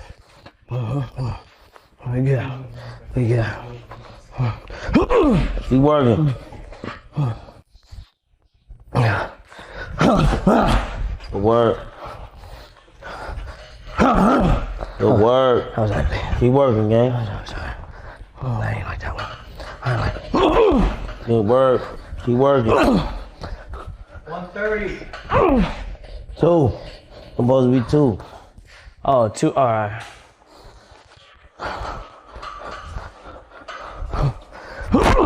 There you go. Keep working. Good work. 115.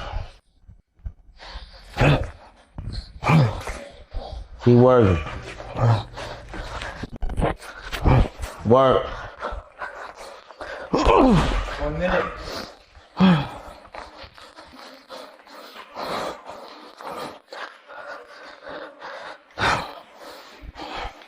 Okay. Come on. Straight shots. Let's go. Straight shots. 45. Let's go.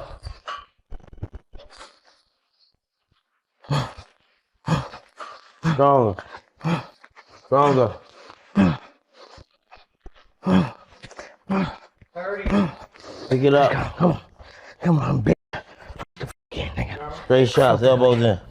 Straight shots. Let's go. Elbows in. Elbows in. You winging. Elbows in. Come on, man. Straight shots.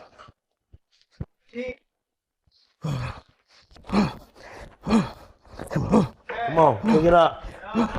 Let's go. Let's go. Come on. Come on. Come on.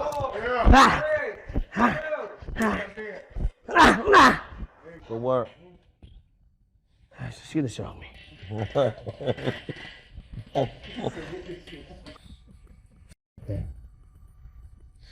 The only way to be the champ. Only one way. Barry, do you have a AB was like, look, you do this now. Now you got another set of this to do. bro, he had Dean and that bitch working, bro. And I was like, damn, man, maybe AB could be a coach, bro. Like, it's funny you mentioned that because that's what I was thinking when I was looking at that shit, bro. Yeah, I think he can. He can definitely be a good coach. But like I said, those demons can ruin everything. He's getting money now, but the same thing that we seen made him leave from PBC, Al Heyman pushed him away, is going to be the same thing. Look, man, I'm telling you, I'm not putting this on nobody. I'm putting this on him. I'm watching these guys' characteristics. You're drinking alcohol. Y'all having parties and streaming all the time. You eventually become a lick. Don't be surprised when a whole bunch of women start coming out. This man touched me and inappropriate. This man do, and they're gonna use some of them video clips that's already being seen of him acting like he's paying for money, paying for some of these women. It's already setting up disaster, in my opinion. This is my homegirl, Hoisha. Hoisha? Yes. She's a hoe. She knows she a hoe. Because if I'm a person with a deceitful heart and I'm looking for a lick, Broner is the perfect one. Girls, we about to go out. They throwing another party because they streamers. They prey on people like him, and it's unfortunate because he's a genuine guy. He'll bless you. Broner would give me 10 bands if I asked for it. I swear to God he would. That's just who he is, bro. But I want him to do better for himself, and he got to watch out for those snakes. But that's where him and Dean is going if they don't change that path, bro. It's going to be some sexual allegations, and them two going to fall out eventually, and then we going to stuff like this just don't stay the same. It just don't. And I don't know if you seen the clip where she was talking to Dean and he was like, man, I tried to tell AB all this stuff. Like when you was on, all these people was hollering at you. But when you was gone, when you was down, ain't nobody called. But as soon as he got on your stream, he was like, that's when everybody started calling again. And she wanted to whoop his ass in the ring, man. Because he was like, look, I need to. He's like, because you need to have your ass whooped. Because, man, everybody see what we see, man. It's so much potential and talent wasted with AB, man. And like I said, it don't matter how much we want it for him. Until it click in his head, this is what we gonna get, man. It also shows, and I don't want to keep dragging on, but it also shows us how much love the world has for Broner because we ain't giving up on him, brother. No matter, he can't do. We call him out on this BS, but he got something a lot of these boxers can't have. He got multiple losses, and we still will pack the house to see this dude. If he came to Cleveland and said, I'm fighting, he would pack the house. That's just something you can't take away from him, bro. Yeah, he would, take that away from him. His personality, his aura. Like, I tell people this all the time, fighters like him and the Canelo, even Roy Jones. Roy Jones got knocked out by Tarver. No one says Tarver is better than Roy. And Tarver had his number. When we talk about all-time greats, his name was always going to be in the top 50. When they talk about Roy Jones, Tarver's name isn't. You can't take that away from them guys that they built an aura, about themselves. Tyson, too. He beat Holyfield beat Tyson. You can't take that away from Mike. Mike is beloved more than Holyfield, and Holyfield had his number. So that's what Broner has. He has that aura, that personality a lot of us can relate to. And he's funny. Like, anywhere he goes, bro, you're going to enjoy him. We don't look at him as just a fighter. You get what I'm saying? He's like a family member. And the man, what kills me is AB is actually smart, man. Mm-hmm. Like, graduated out of high school at 16, taking college courses smart. But people don't know that. You in my world, gang. It don't work that way. This ain't boxing, nigga. Listen, gang. Contracts is contracts, gang. Boxing, though. Business is business. No, it ain't. I don't give a fuck if it's golf, boxing, football. Contracts is contracts. And business is business. Restaurant and a gym and running a gym is two different things. Two different worlds. That's cool. But when it comes to contracts, contracts is contracts, man. You ignorant as fuck. No, I'm very smart. I went to college at 16. I'm very sharp. I act dumb. For you. They do not know that, man. Mm-hmm. Now, I was talking about some of the realest shit that Bud had did. Now, that was real what Bud had did. But, he kind of did some diabolical shit too, man. He took a picture, bro, with the president of the United States, all right? I don't even want to say his name. You know how YouTube can be about certain shit. But he takes a picture with him, man. And oh my God, the ridicule and the backlash Bud got behind that from the black community, you know. Bud comes out and he says, well, I don't really give a fuck about what any of you think. I took a picture with a guy who said that he was a fan of mine since the beginning of my career, and it just so happened to be the president. Y'all can go ahead and say what y'all want to say about it, but I don't give a fuck. I mean, y'all know Bud, my favorite fighter, bro. The best fighter in the world, bro. Y'all know I've been riding with Bud since the beginning. But man, I don't know if I can condone that, man. I really don't know if I can condone that, bro. I mean, we know how Mr. Prez feels about our tribe, you know, let alone the Mexicans or whoever else. I just couldn't see myself taking a picture with somebody, bro, who deep down hates me. You know what I'm saying? Like, I mean, that's just me, though, bro. I mean, what y'all think about it, though, man? I don't want to touch on it too long, man. You too might be. I'm about to surprise you with this one, dog. I'm about to really surprise you with this one. Oh, my God. Yeah, I don't have a problem with it, man. What are you saying, man? What are you saying? What is he saying? Right. Yeah, I knew I surprised you with this one. But I'm gonna be honest with you, man. Trump don't got a problem with Bud. You want to know why? Why? Because Bud got money. Yeah. That's the difference. That's not. If it was me or you, yeah. Bud got money, so Trump ain't got no issue with brothers who got money because he gonna see them as, oh, he can spend his money with me. It's the motherfuckers who ain't got money he got an issue with. But as far as, man, come on, man, I can't really get mad at Bud for this. It's not like he endorsed the dude. He took a picture, man.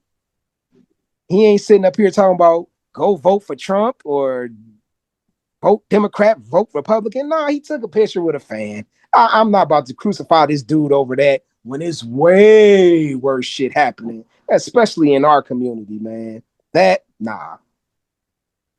Bud that earned the right to take a picture with a fan, man. He ain't out here selling out his people like that. He ain't out here throwing people under the bus. The only real issue I really had with Bud during his career is he wouldn't give black interviewers no interviews, man. That was it. He go on all the white podcasts. Hey, Bud, I'm gonna send that clip to your ass right there. Stop ducking the Ville, man. Hop your ass on here.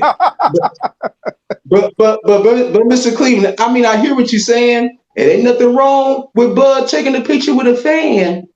But goddamn it, what if that fan is the leader of the Ku Klux Klan? Hey, come here. Shit, get away. Wait, don't leave. Hey, come here, Blackie. Get away. Come here, Blackie. What, nigga?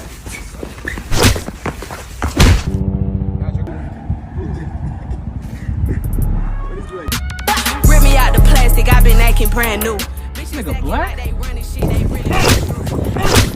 You know what I'm saying? Like, hey, nah, if he talking about David Duke, then we got a problem, man.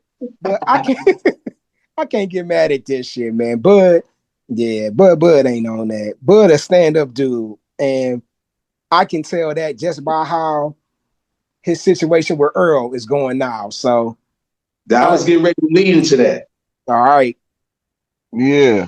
That's, you know what? My opinion on this, good. I'm with you, Cleveland. It's not a surprise. I've always had that stand. I don't drag politics into boxing, man. I think a lot of people do that because when you talk about Trump and say he against our people, I don't want to take a picture with him. Then here's my problem with that. We got to stand against all of it. And the problem is, Chuck, we're not consistent when we're so-called protesting. Here's my example. Ain't lying about that, bro. You ain't lying. If you are upset with the Trump picture, and I seen a fighter like this, I called her out on it. A girl went under Terrence Crawford post and said, F him, bro. Da-da-da-da. She going off. She a boxer. Female boxer signed the MVP. If you standing for your people, like you say you do, Why are you getting a check from somebody who endorsed Trump? Yeah. Right? If the offer comes, you like, nah, nope, not with Jake stand for that. He liked Trump. If you see, that's what I'm saying. We pick and choose when we want to do it, and our people do it all the time. Manny Pacquiao never got ridiculed for taking a picture with Trump. Tyson Fury never got ridiculed. The cruiserweight from what's the cruiserweight? Start with a J. I think Apachaya. Usyk. Nobody say nothing. We got to be the ones, the crab in the barrels, to be upset for a picture. And here's another hypocritical thing, because I don't care about the picture, Chuck. I care less of who he take a picture with. Celebrities take pictures with each other all the time. If R. Kelly get out and have a concert, most of these people who was criticizing Bud with the picture are going to R. Kelly's concert. And he might be considered a pedophile or whatever you want to put on him. But when he come out and start singing his songs, you going. I don't have everybody got their own perspective how they look at things. My thing is be consistent. Stand your ground. If Jake is sending you an offer, don't take it because he stands with this guy. See, it's a domino effect. Eventually, you'll start seeing through the BS and not put politics on everything, because you can look at it from this perspective, and I'm going to land the plane here. If I take a picture with my uncle who committed domestic violence with a woman, does that mean I endorse domestic violence because I done took a picture with my uncle? Well, according to these new age people, yeah. Or a thief, and I take a picture with the thief. Or, nah, here's the new definition. It's a misdemeanor. We talking about felonies. You can take misdemeanor pictures, but it's the felonies. See, this the new stuff we doing, bruh. Now it's the pedophilia. You know, it's the grape. It's these, but you can't take pictures with them. I'm like, no, bro. This is America. To be able to do what we want. Free will. That's how I look at it. Free will. We should be able to do what we want because of our free will, not because someone's trying to tell us who we should take a picture with, where we should eat, where we should go. No, man. Respect my free will, and I'm gonna respect your free will. But Terrence Crawford actually seen that I actually was taking up for him, and somebody sent him a screenshot, bro. And shout out to him, and yeah, he gave me he showed me some love, man. I ain't no TC mess with me like that, but I took up for him, bro. I did take up for him, and I would have done that to anybody. If they would have did that to Chuck or you, I don't bring politics in it, man. The president is still our president, whether if he like us or not. Bush, Obama, that's still the highest rank. I come from an era where I was raised to respect high rank. My parents, even if my parents wasn't even in my life, still show some type of respect when I see them, not disrespect them. My supervisor, I don't disrespect my elders or people who are ranked above me. You get what I'm saying? That's just me. But you don't have to agree with everything they do either. You get what I'm saying? So that's just how I look at it, bro. Because doors close on you and you don't even know it. You know what I'm saying? And be like, wow, I can't get in. And then those same people who was signed with MVP gonna come to us crying if they get robbed on the scorecard or if they get cut. You get what I'm saying? If they get cut or they robbed on the scorecard, now they come to us, man, it ain't even right. I don't know why they feeling like this, dog. What happened? Hey, bro, you gotta go delete that comment. No, you right. You right. You know, and y'all know I love Bud, bro. Y'all know Bud can really do no wrong in my eyes, man. You know, I just kind of thought that was a little diabolical, though. You know what I'm saying? But I mean, I hear what you're saying. It's just a pick, just a little role play pick. I got you. Hey, but if Bud talking about I got 10 million towards that wall, then you might be right. That's a whole exactly. But a picture, man, let that man live his life. Hey, man, but getting back to the realness of Bud, bro, I'm hearing, and Mr. Cleveland, you probably heard that Bud is actually going to try to help Errol out in camp against Tim Tszyu, bro. And I would love that, bro. I would absolutely love that, man. Dude, it's like you got the 1A and 1B, bro, just working together, man. And bro, I would love if that's true. You know how rumors could be. You know, we don't know, but bro, I like Errol and I like Bud always. And Mr. Cleveland, you would think that I would relate more with Errol, because of the whole Texas thing and, the stuff that we was doing, before this. But I just always knew Bud had a little more left in the tank, you know what I'm saying? A little more in the arsenal, you know what I'm saying? But I will hope that Bud could go in there and, show Errol a few things because, this is his first fight with Ronnie Shields, so we don't know how that's going to look.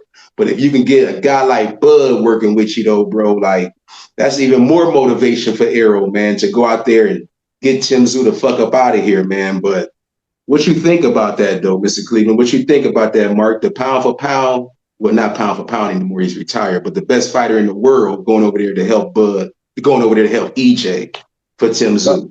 That'd have been a great look. I think that'd be dope. And, Crawford even said with the excuses Earl came up with, he said, I see what people are trying to do.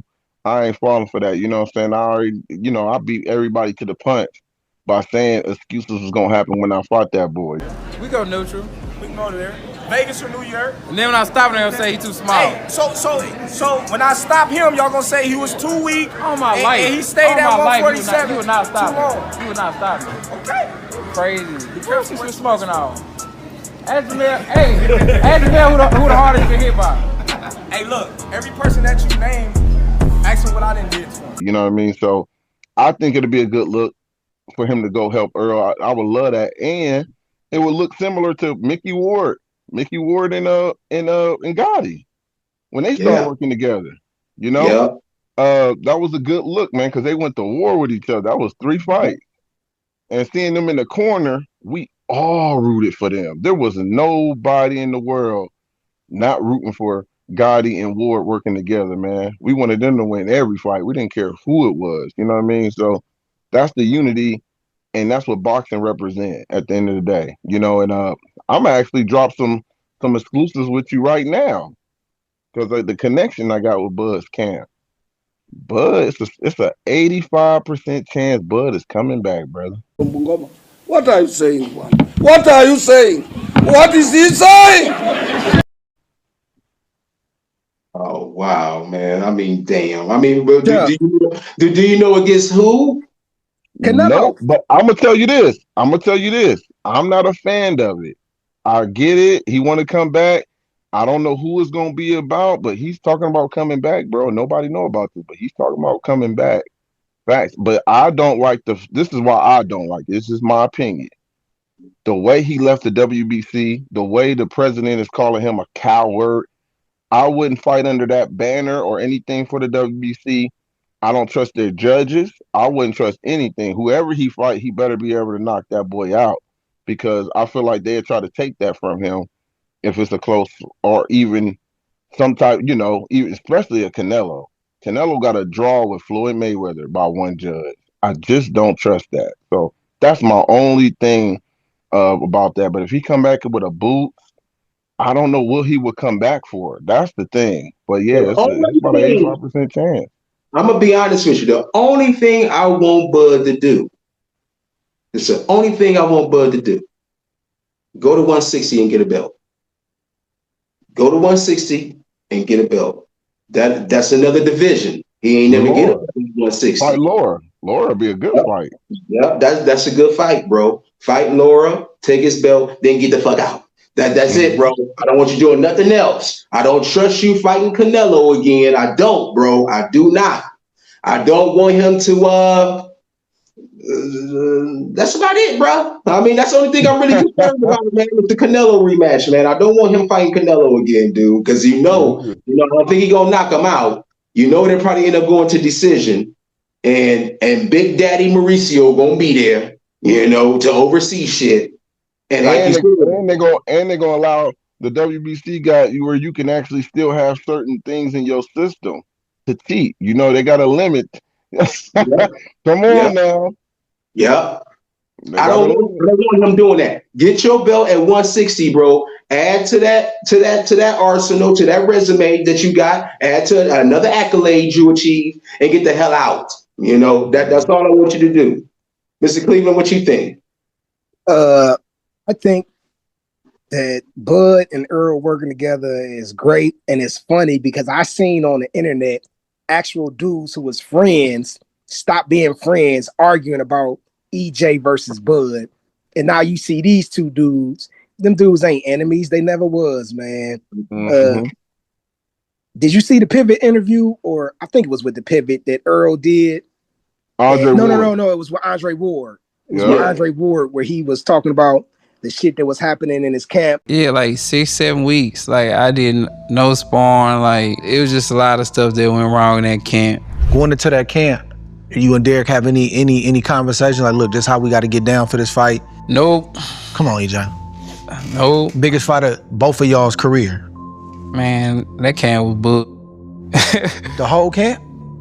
Yeah, bro. Like I didn't no sparring. Like the guys didn't fit. I ain't had no southpaws in there to spar, none of that. Like it was all out of whack. I was basically living wrong, bro. Even out of camp, you gotta live right. So once you get in camp, you know, everything be cool. Just like now, like I'm cool now because, you know what I'm saying, I've been living right. Like I ain't been drinking none of that, like still been working out. So once I get in camp, you know, I'm free flowing.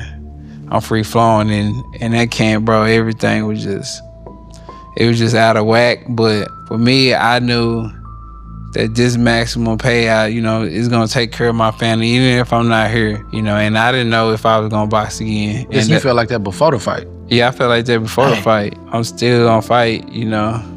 It is what it is. Like, and I'm not gonna make no excuses about it. I'm just gonna do what I do, and then whatever criticism come with it, bro. But at the end of the day, I'm doing it for a bigger picture. Like, you know, I was hard-headed to do stuff my way, so hey, I gotta be hard-headed too in this sense to, you know, put myself on the altar, man, sacrifice myself.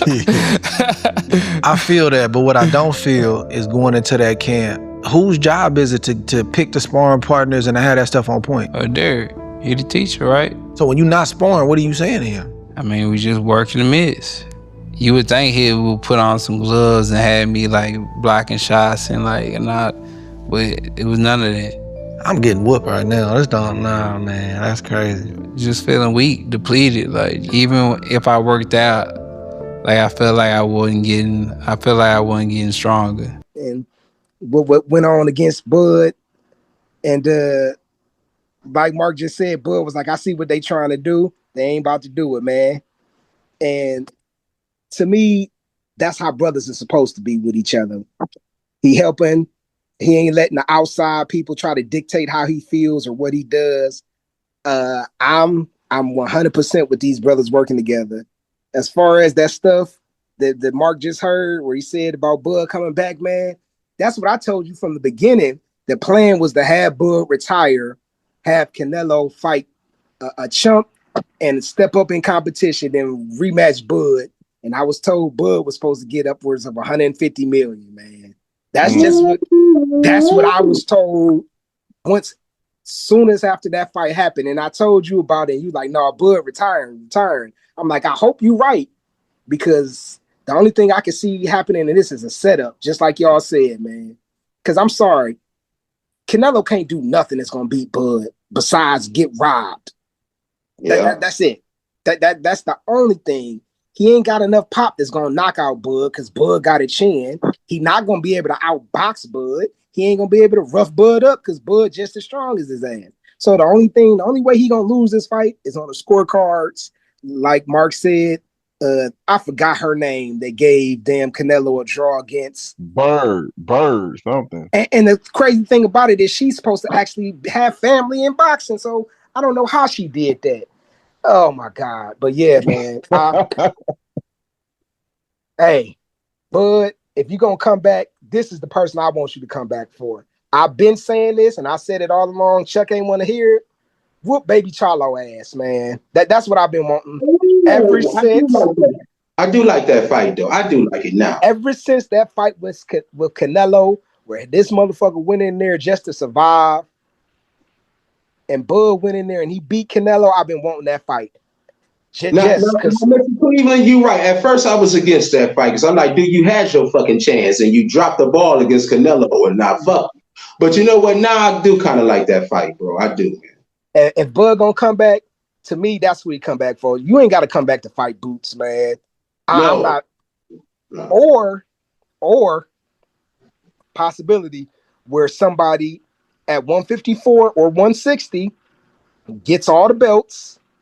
Bud has a fight for the last remaining belt, and he unifies. That way, he become undisputed in 4-weight divisions, and then crush anybody in the future coming with something like that, man. But the only problem I have with that's why I said just get a belt and leave, bro, because of time, bro. Yeah.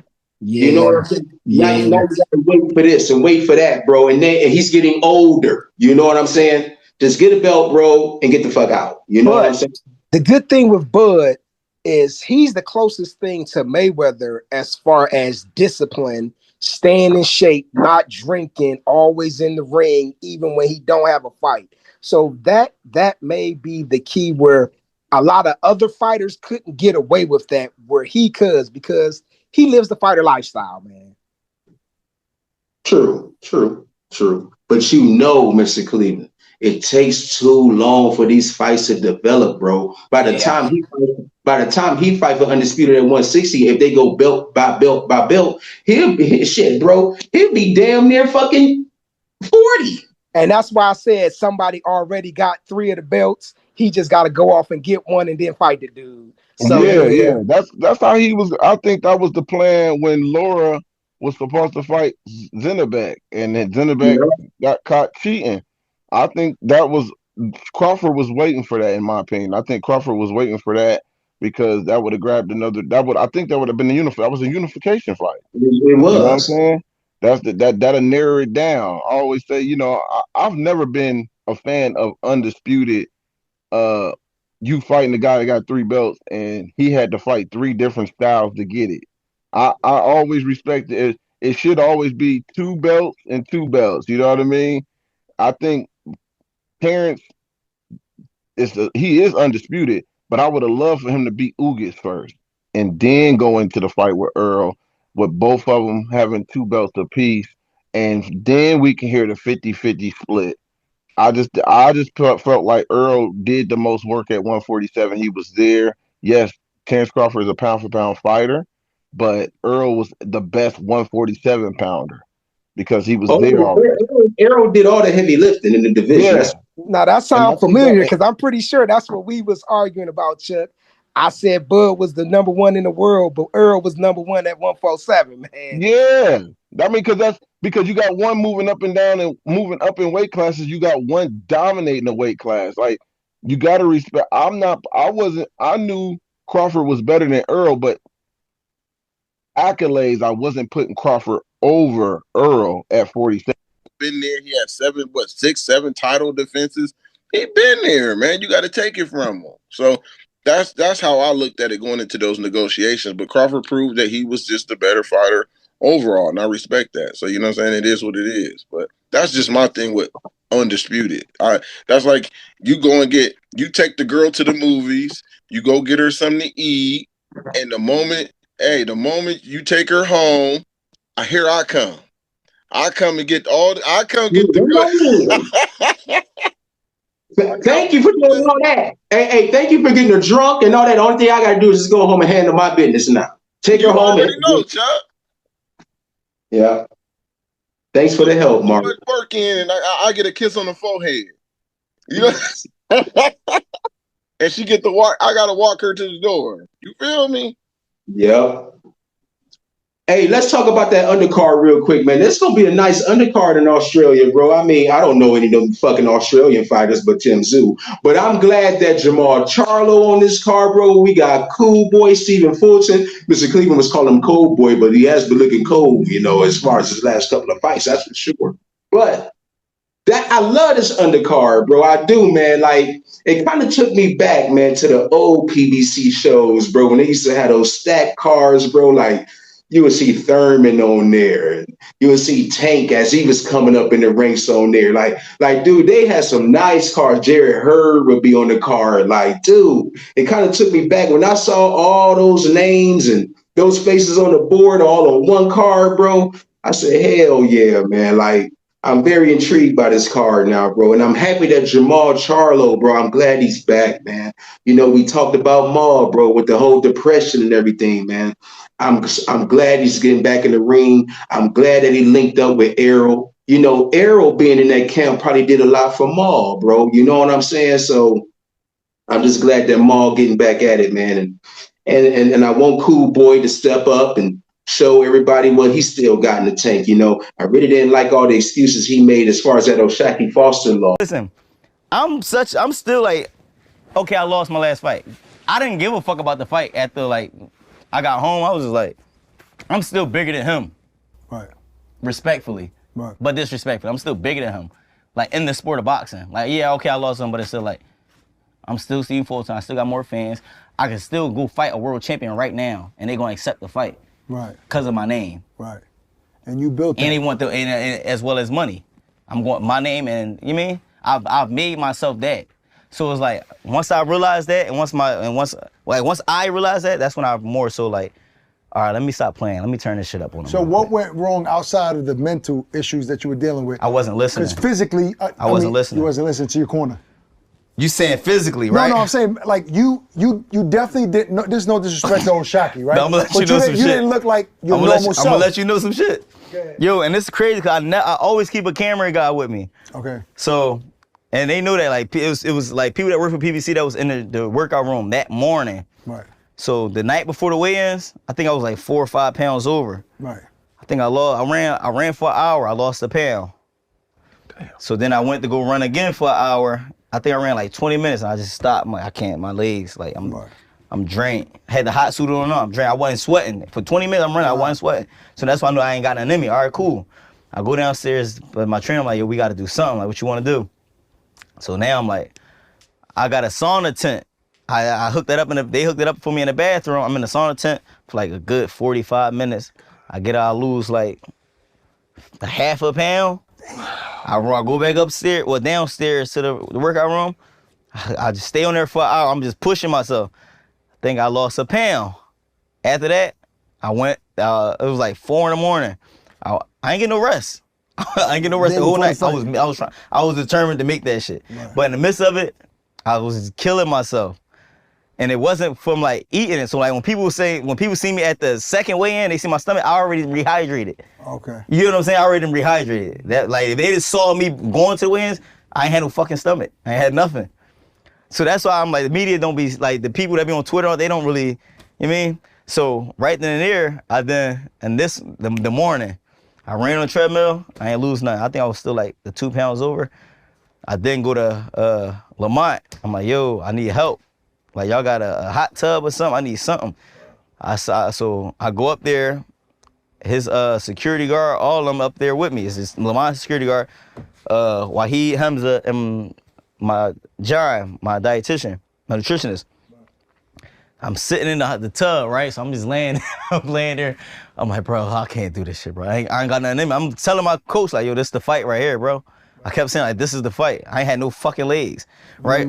I went to go get up. I couldn't get out the tub. His fucking his security guard, they had to lift me out the tub and lay me in the shower and run cold water on me. Wow. That's what I'm saying. Like, I wish I had this shit on camera. I go downstairs. I call Lou, tell him I can't make this shit. He's like, bro, you should have been said something to me. The Cougars? Yeah, he's like, you should have been said something. You should have been said. You shouldn't have tried to make this shit. So then they like, but you still got to go weigh in. I'm laying in the bed, so I can't really move. So I'm sitting there. I'm just looking at my coach like, bro, this is the fight right here. But I already stopped caring because I was already going through a lot. So I'm just like, I'm a warrior. So I'm sitting there, bro, I don't give a fuck what happens. Right. I'm still going to get in there. Right. The moment I got up, I had my sandals, I had my shoes on. And I ain't had no shirt on. I walked out the room. The more I walked out of the room, my whole body locked up on me. I passed out right there on the carpet. Wow. In front of John. My whole body locked up. My left leg cramped up on me. And my trainer tried to rub it out. Dehydration. Yeah. I ain't had nothing in me. I went down. You can ask anybody who's at the weigh-ins. I went and weighed in with one shoe on, one shoe off.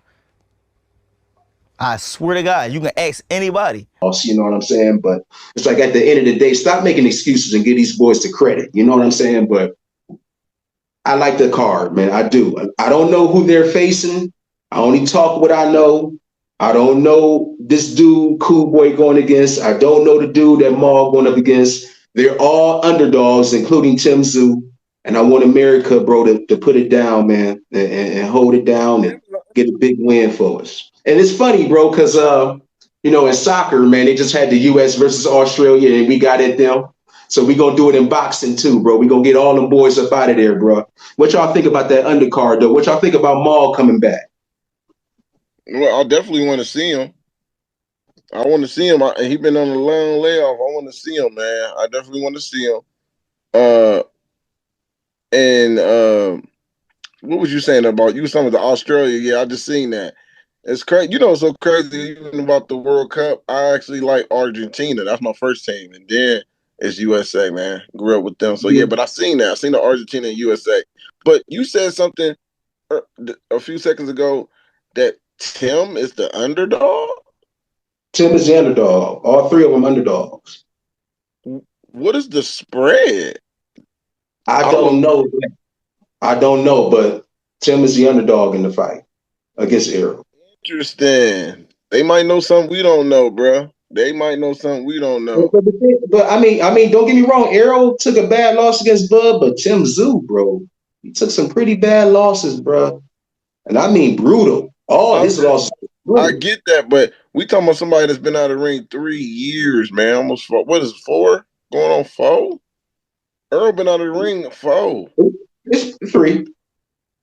Oh yeah. Well, yeah, 3. Well, yeah, because it happened in what was it? 02? 03? 2023. 2023. Okay. Yeah. It's 3. It's going on 3. Okay. But yeah, that's a long layoff, brother. Yeah. So we'll see. But I'm shocked that they would have him as the favorite in Australia. That just go to show you, bro. We was just talking about Broner, bro. Like, people love Errol too, man. Yeah. People love that boy EJ, bro. And God got his hand on him too, bro. And I think the fight would have been better in Texas. So if he would have went to the hospital after the fight, he close to home, bro. You got to go through. But I don't know if Errol wanted to deal with that pressure though, bro. I know Errol. Hold up, God damn it! You ain't just about to disrespect my boy. Talking about he about to go to the hospital fighting Tim Tszyu. Hold up, man. Hold up now. Now we ain't gonna have no Earl slander. Now I got to turn BR asses back into the light. No. I'm picking Earl, man. I'm just messing with you. It damn sure don't have to be Sunday to preach, but no, I'm saying Errol didn't want to fight in Texas. He wanted to go to Australia. I don't think he wanted to deal with, the pressure, what I'm saying, of being in Texas. That's just another thing that would have just been in the back of his mind. He wanted to go to Australia like he did with Kell Brook going to the UK. Yeah, he talked about that with Andre Ford. Yeah, man. Right. But see, Chuck, you saying he wanted it. How about PBC? Because I can look at it from this perspective. PBC don't trust to invest in Earl at home. So he went to Australia. That could be it too. But Errol came out of his mouth and said that he wanted to go there. He said, I want to go to Australia. I get it. I'm just like, you got to earn that back, baby. You know what I'm saying? So I'm picking him with my heart. I am. I'm not betting. I'll tell you that much, but I'm picking him. Right. Definitely. Because at the same time, you can flip it, bro. What the fuck has Tim Tszyu done to have a fight like that in his hometown? But see, I'm with that. But see, that's why it's more money in Australia right now. Well, I wouldn't even say that. You're right. I think you're right. I just think it was more on Earl going there to show them because he's the money bag. He's the one that really gonna push the needle. So let's see if he can win with this pressure high environment away from home. And then they're going to come back to Texas, man. They're going to go back to Texas with Earl, bro. Fast. Yeah. We're just going to see. We're going to see. Real quick, just some fight announcements. We're going to breeze through this. We got a nice fight, man. I like this female fight. Michaela Mayer against Chantel Cameron. I think that's going to be a damn good scrap with them girls, man. That's going to be a damn good fight. Gary Antoine Russell going up against Pitbull. It is what it is. It's something to watch, man. I got Gary Antoine Russell winning the fight. Lamont Roach versus William Zepeda, another one, just to, something to watch, man. I don't know, man. I got that as a 50-50 fight. I'm not too keen on either. Honest with you, Lamont Roach. I mean, I know he had that fight with Tank, bro, but bro, I'm not convinced. I'm really not convinced with Roach, bro. He has to show me a little more. But we'll see. Oh, heavyweight fight though. Moses Atama going up against Philip Hrgović in August. I like that fight, bro. I do. It's funny, bro. I remember we were talking about Dave Allen beating Hrgović, and Hrgović destroyed that boy in 2 rounds. If he can be a little bit more elusive than he has in the past, leave Hrgović. Reach advantage and looking for the crushing. Really good, but can he sustain it against Qatar in his last 3 fights? That Hrgović looking like a man on a mission, and Dave Allen shipping these punches, and there's a get the left hand. Dave Allen admitted after the Magneto fight how hard the Russian lion hit. And what about this from Philip Hrgović? Alan Brady tries to come back. Big right hand. Again, I think that hurt. Dave just in front of us. He's going to be so brave here in front of his beloved home fans, but Hrgović is intent on delivering big. It's all Hrgović. Heavy shots from Hrgović. David Moore just see the shaking his head at Steve. Man, Hrgović is the best 4-round heavyweight probably in the division. If Moses could get him past 4 rounds, which I think he will, Moses will get him up out of here. I got Moses winning the fight, but I'm intrigued by the fight, man, because as we know now, Hrgović got a lot left in the tank. And the first 4 rounds could be trouble for Moses. So I'm intrigued by it. I mean, anything y'all want to say about those fights? Well, I'm gonna say Moses, didn't he decline a mandatory fight? Yeah. It's like they ain't that comfortable in him yet, comfortable with him yet. But yeah, that's an intriguing fight. The one with Mikaela Mayer, that's gonna be interesting too, because she's gonna eventually be fighting for undisputed against O'Shea. So like that's gonna be the setup. There ain't even that many girls at 154, to be honest, and shoot, especially in America. But yeah, that's gonna be seen like a setting up for undisputed inside MVP fight. I like that one. Gary Russell, is that gonna be on the Las Vegas undercard? I think that is gonna be on Pitbull and him. Yeah. Well, Charles Conwell is fighting his last fight with Golden Boy on that card too in August. Oh, okay. I wanted to ask you something, man. What did you think about that draw with O'Shea again, man? I haven't talked to O'Shea. I think it was, to me personally, just me, I'm looking at what the judges is looking at. You can be winning the fight. We said this earlier. You said, I think you or Cleveland said it earlier. We can be winning the fight, but if you doing tunt and doing certain things, bouncing up, the judges might not like that. O'Shea hasn't earned that right yet to be cocky. And I'm not even saying earn that right. Let's just call it what it is. She's a black woman. Yeah. You know what I'm saying? She's a black woman. She got brought on to MVP last, and I actually brought this statistic out. She's the only one that has a a bronze medal, Olympic medal, and a world title that's on the roster. She won at the highest level in the amateurs and won a world title. And she was one of the last ones picked. But I think she has to tread lightly. I hate to say that, but it seemed like to me, the politics is talking. They telling you to shut up. You can't, you ain't who you think you is, because that's who she is. She's very passionate. She's been through a lot, but you can see when that performance she won, she's screaming, yeah. Them judges just like, some people just don't like you and you ain't did nothing to them. O'Shea, obviously you're upset with the outcome of this fight. What is going through your mind right now, and how do you think you did? I think I did great. I could have stayed off the ropes more, but it is what it is. I'm ready to go home. Later on, I was in a camp for 3 months. I worked hard, and I feel like it didn't pay off. Orlando, is it, before I say Orlando, give you your love and your praise, is there anything you want to say to the fans who are cheering you on tonight? Shout out to my city, Toledo, Ohio. We in the building. Jersey stand up, Philly stand up. I'm putting everybody on the map, and I'm ready to get out of Florida ASAP. Yeah. Saying that's what I got out of it, Chuck. I got out of it more of judges not liking who O'Shea was, not liking her coming out with the rapper and who this woman thinks she is. It was almost like she was in a losing battle. She beat the girl convincingly. So I'm not even arguing about the fight. I've seen her beat the girl convincingly. And I agree with O'Shea. She shouldn't have to give that girl another opportunity. Like, I'm giving her opportunity. I'm giving her a time to fight on TV. Nah, absolutely not. It's time to go Michaela Meyer fight the winner out of them. It's time to move on to do bigger and better things. Mr. Cleveland, anything you want to say about those announced fights? Nah, the only thing I gotta ask is about the heavyweight. Is Caballero gonna get his shot against Usyk, man? That's what I want to know. Man, you know Usyk ain't fighting without yet. Hell no. I know. Caballero worked that body. I know. Yeah. Hell no.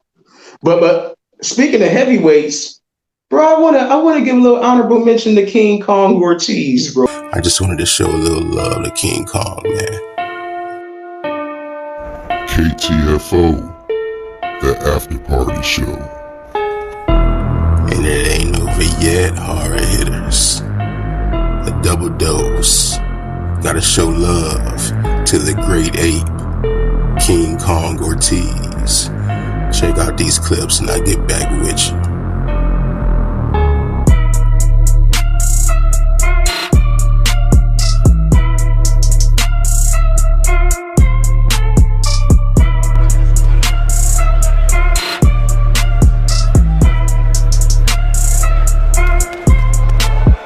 Серия пошла.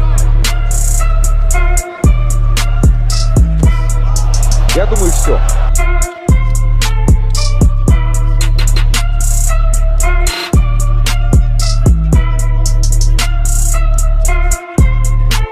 Bro, King Kong, bro, he's still out here knocking motherfuckers out, bro. He in this new league. It's called TBL, Team Boxing League. And that motherfucker King Kong knocking out everybody come his fucking way, bro. I was like, damn, bro. It was just good to see him in there, man, doing his thing. I had put a clip up, Mark. I think you saw it, man. But yeah, bro, King Kong still doing his thing. That power, bro, it's the last thing to leave, bro. And King Kong still got it, man. Big left hand. He puts Millard on the ground. That jab of Millard. Oh, my. Oh, there he goes. Tumbling into the ropes. 51 seconds to go in the 8th round. And he's loaded up on that left hand. Down he goes. That'll do it. Well, under his right eye. And then Ortiz would land just such a powerful left hand. There's the left hand that really nailed Millard and sent him down. And that was just the perfect left hand. Y'all want to talk about King Kong real quick before we move on? Man, I didn't even know he was still fighting. So now I'm gonna have to go check this out. But man, them Cubans, boy, they fight today in the grave, don't they? That motherfucker 100 years old still fighting. Shit, he was fighting. He was 60 years old when he fought Wilder, man. Did 70 against Ruiz. Shit, man. More. Hey, I ain't mad at you. I ain't mad at him. Especially if he's still knocking these young boys out. More power to him. I'm gonna blame it on the blood pressure medicine. That's what I'm gonna blame it on. I'm gonna blame it on the blood pressure medicine. That's all I'm gonna say. I do like Ortiz, but that blood pressure medicine is working. That's all I'm gonna say. Shout out to him, though. Shout out to him, bro. Hey, last part of the show, bro. We got some more predictions to make. Mark, you mentioned it earlier. We got a big one in Cleveland, Ohio, man. I can't fucking wait for this, bro. You know, we got Abdullah Mason against Joe Cordina, Bruce Shushu Carrington on the card, Tiger Johnson going up against Guerrero. Oh, and just to let y'all know, hard hitters, we got some breaking news. Breaking news. Hey, Joe Cordina, he couldn't make it from England to Cleveland. That's right, you heard it, man. So, got a replacement appointment. Got a replacement opponent. Albert Bell, another Ohioan. What an opportunity for him. For a world championship. I don't blame him for taking the fight. Like I said, what a big opportunity for Albert Bell. But at the end of the day, I'm still going with Abdullah for the win. But this was breaking news. Had to put it out there, man. Hey, big shout out to Albert Bell. It's going to be a good fight. Good fighter, man. Good fighter. You know, was signed with Top Rank. I can't wait for you guys to see this. It's going to be a damn good one. But like I said, at the end of the day, and I'm pretty sure I can speak for Mr. Cleveland and Mark.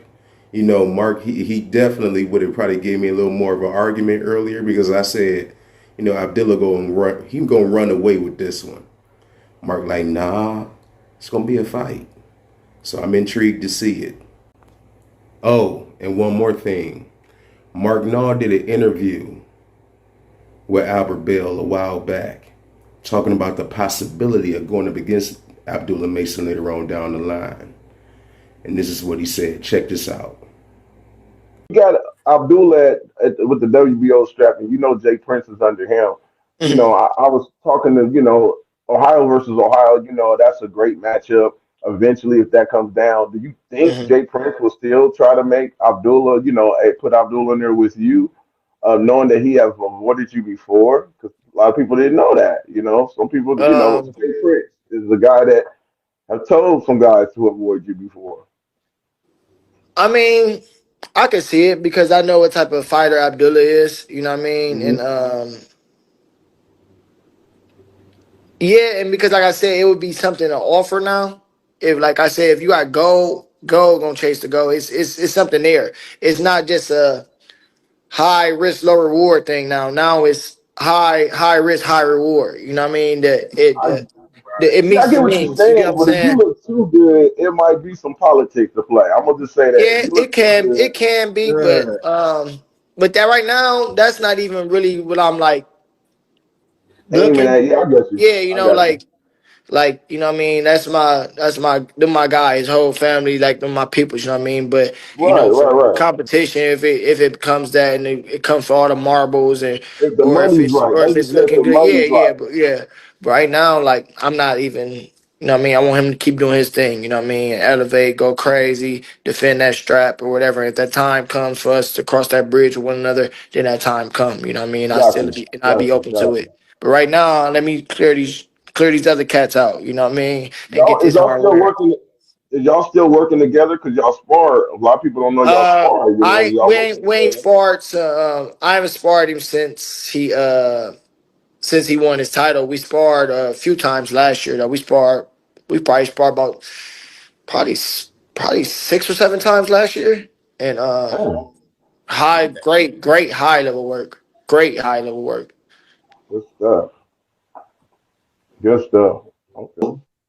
Since we couldn't get Tiger on for an interview because he went Hollywood on us, you know what I'm saying? That's another story for another day. No, big shout out to Tiger, man. We love you, bro. What I'm going to do at the end of this, and just in case you missed it, I'm going to have the interview that I did with Tiger, bro, a few years back. I want you guys to check it out, the full interview. If you haven't checked it out, you're just joining us, it'll be a treat for you, man. You can check out that interview that I did with Tiger before Puerto Rican Day weekend. He was on Xander's undercard, you know, so check that out at the end of this. But let's get into it, man. Prediction time. I got Shushu winning this fight. You know, I really don't know too much about the dude he fighting, but I think Shushu is the favorite. Shushu gonna do his thing. I'm not really concerned about Shushu. I want to get into these Cleveland fighters. Mark, you know I talk what I know, man. You know, got a relationship with Tiger. We love Tiger, but I don't know nothing about Guerrero. Bro. You know, you were kind of enlightening me when it came to Guerrero. I'm gonna let you run away with it and tell me what you think about this fight, so I'll know who to put my money on DraftKings. Well, you're gonna put your money on Ohio regardless, but this is the I think. Hey, man, I'm all about that bread, bro. I'm all about I feel it. I that feel bread. it. I'm with you. I'm with you on that because I would say I would tell people publicly I'm betting and knowing darn well I ain't betting. So I agree with you. I know how that is. Trust me, our money is everything. Christopher Guerrero is probably the toughest fight for Tiger in his career, but I think it's the toughest fight on that card, in my opinion. I think Christopher Guerrero out of Canada, great fighter, nice punching power. Now, is it really a step up for him? Yeah, I think it was more of a step up for him too. Tiger has faced probably a little bit more tougher opposition, and Tiger didn't face the puncher in Janelson Figueroa. So he didn't went through the fire with some of these guys already. To me, I'm more like, why is Top Rank matching him so hard and he's not getting pushed in the rankings? So, he should be in the top 3. How did Keyshawn go from 140 to 147 and just skip Tiger? Tiger ain't even a co-main event in this card in Cleveland. It's just a lot of things. It almost seemed like, and I don't want to be putting that in the air, but it just seemed like Top Rank is trying to find ways not to promote Tiger. Want him to lose so they can cut him. That's what I'm getting out of it. They're trying to give him that Dante Benjamin treatment. Yeah, absolutely. So I just don't know. But Tiger is a great kid, great spirit. He gonna put his head down and keep grinding. That's who he always been. But I like that fight for him. I think he will overcome and win that fight.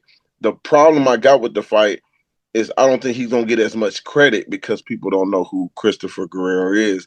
It's gonna be one of those situations where Tiger, if he wins the fight like he's supposed to, Guerrero will go on to do good things, and then we'll start talking about that fight back in Cleveland. People will start really looking back saying, wow, that was a really good fight, and we didn't even know it. Bro, I'm just excited for the card, man. I'm glad to be there and witness it. Cleveland needs this, bro. We need this, bro. Being at the Wilson Center, damn good venue. And like you said, Mark, lay that stat down again. You was telling me and Mr. Cleveland off the air about the last champion that we had. Johnny Kilbane, a featherweight who reigned from 1913 to 1921. I think he had the longest reign as champion. He was an Irish kid. His family was from Ireland, but they moved to Cleveland, and he was born and raised here, and he was a featherweight. They actually got a statue. When I come down there, I'm actually going to go to it. It's a statue on the west side of Cleveland of Johnny Kilbane. But it's been 105 years since Cleveland had a world champion defend his world title in Cleveland. That's crazy. 105 years. Wow. They have had many world champions. Jimmy Bivens, Joe Maximum, Mickey Bay, Sean Porter. They had them, but no one's came back home and say, "Hey, y'all, I'm doing it for the city." It's been that long. Johnny Kilbane was the one. And shoot, if you look at the statistics overall when it comes to Ohio history, Johnny Kilbane is on people's top 10. Even Ring Magazine got him number 8 as the best fighter but when it comes to the featherweights. I think he's number 8, number 2. But he had a real historical title defense reign, you know what I mean, at that time too, man. So that was impressive. And I think he went to war. Sometimes too, it wasn't a whole bunch of fights because sometimes they had like 2 or 3 year gap in between them because they was at war, but they was still a title. They were still champions. So I learned that too, looking at the older statistics. But no, I just think it's historical, man. It's a historical event. A lot of people don't know those statistics, knowing that the last time they had a world champion come back home. I think they need to pack the place out. Abdullah love where he from. He claimed Cleveland. We ain't got to worry about him going to Vegas or Texas fighting. He's home, man, and I think people got to embrace that. So yeah, man. I got both of our Cleveland fighters winning. I can't wait to be there, bro. I can't wait to see y'all, man. We're gonna have a damn good time. Mr. Cleveland, man, anything you want to say before we close out? Yeah, happy belated Father's Day to all the fathers out there. Absolutely. Yep. To the real ones. Yep. And on that hard hitter. My pool game is on point. I only got one son, so I only got one son. My pool game. Yeah. You got one son that you know of. And on that no hard hitters. As we chime that music on in, man, we about to get on the body here, man. Ohio's finest boxing podcast. Mr. Cleveland, my right-hand man from the land. Marcus and all, Ohio runs boxing, and myself, Chuck P. C-Ville's finest. But to you haters, call me your highness. See you in a few weeks. Check out that interview with Delonte Tiger Johnson up next. We'll see y'all.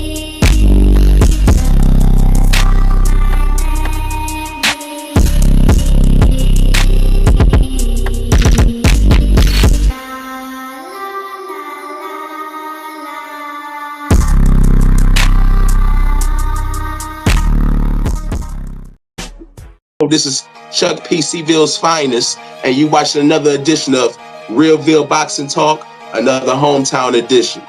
I got undefeated, junior welterweight contender with a record of 12-0 with 6 KOs. Cleveland's own Delonte Tiger Johnson. How you doing, man? I'm good, man. Thanks for having me. Hey, check this out, bro. Hey, I'm with my boy Tiger. I have been trying to get you on here, brother, from ever since we was all at the Montana Love fight, man. When he fought Stevie Spark a couple of years ago. And I said, man, I got Armand. I said, I already had Armand Richard on here, man, but I got to get some more hometown love from this certified stud. You know what I'm saying? But check this. Hey, Tiger, I just want to say I'm proud of you, man. I'm proud of what you're doing for the city. Thank you. Every time you fight, you impress me, bro. I'm impressed by how precise you are in the ring. And you got combinations, bro. The combinations you got combinations for days. But, bro, to all the hard hitters out there, if you don't know nothing about Tiger Johnson, do your homework, man. Because, look, I've been following you ever since you was a beast in the Olympics. You know what I'm saying? But tell everybody, how did it all start for you, Tiger? What made you want to get into this game called boxing? Well, I come from a boxing family on my father's side. So I got uncles and cousins, that fought professional, and Ron Johnson, like, you know what that is? You know who Ron Johnson is? Oh yeah. Yeah, he's my cousin. So on my father's side. So him and other him, Aaron Williams, Daryl Johnson, like those like all on my father's side. So I started when I was 7 years old, and it's just been a journey since then. That's what's up, man. So you linked up with legendary promoter Bob Arum. And we know Bob, he's promoted everybody, man. Everybody from Muhammad Ali all the way to you, my hometown brother. A legend in the game. So tell me, man, how do you feel about Bob Arum as the promoter? And how did you feel when you got that call and that offer from Top Rank Promotions? I mean, I was excited. You know what I mean? Especially like my journey, came how it all came about. So I was just more so just excited. I just felt blessed that I got the opportunity. You know what I mean? And it's like, it was a dream come true. I didn't know what was gonna happen after the Olympics. You know what I mean? But once I seen that he like wanted to sign me, that's when that's when everything happened. It was just a dream come true. Now, Tiger, keep it real with me, bro. Hey, keep it real. Bob paying you right. Is it the checks looking good, Tiger? Because you know how it is. Yeah, everything good. Yeah, everything's great. Yeah. You know what they like to say about Bob, man. He Jewish, bro. He can be a little tight. He can be a little tight, you know? Yeah, everything's great. That's what's up. Hey, now listen to this, bro. I look at this new generation of fighters under Bob.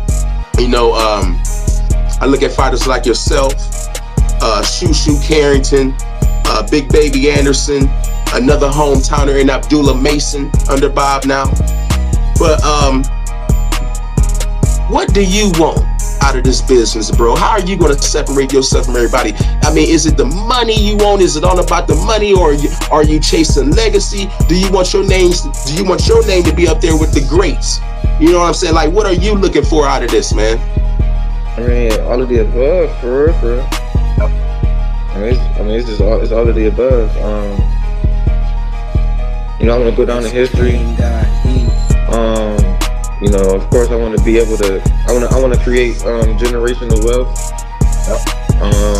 You know, make smart investments, and you know what I'm saying, do something big for Cleveland. You know what I'm saying, just like I just want to go down in history for someone who did something big for Cleveland. And you know what, man, we appreciate that here, bro, because we, like I said, we haven't had a big time boxing event since the Montana Love fight. And you know, and considering how that went down, you got to question, will we even have another one, at least from Matchroom, you know? But you over there with Top Rank, bro, you can do it for us, man. And when do you think that you will be headlining a hometown event here in Cleveland?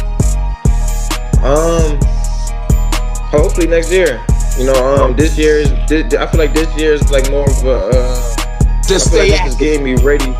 Yeah, I think this year is getting me ready for next year. So hopefully next year, I can headline in Cleveland and you know, hopefully get the Cavs stadium. The Cavs or I ain't gonna lie, I would like to do it at the Browns Stadium.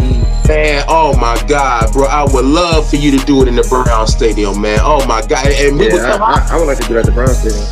Yeah, man, we would come out for you. And that's the thing, bro. You know, Tiger, we got the Cavs, we got the Guardians, but you know, at the end of the day, this Brownstown, baby. Yeah. This I would love for you to do it in that stadium, man. But check this out, man. You in a stacked division, bro. Listen at the names, bro. You talk about cats like Devin Haney, Teofimo Lopez, my guy Regis Prograde, Pitbull Cruz, Matias, Richardson Hitchens. Another hometowner like we was just talking about in Montana Love. But Tiger, tell the hard hitters, who you got on your hit list? And don't say I'll take them all. Give us some names, man. Say that man name.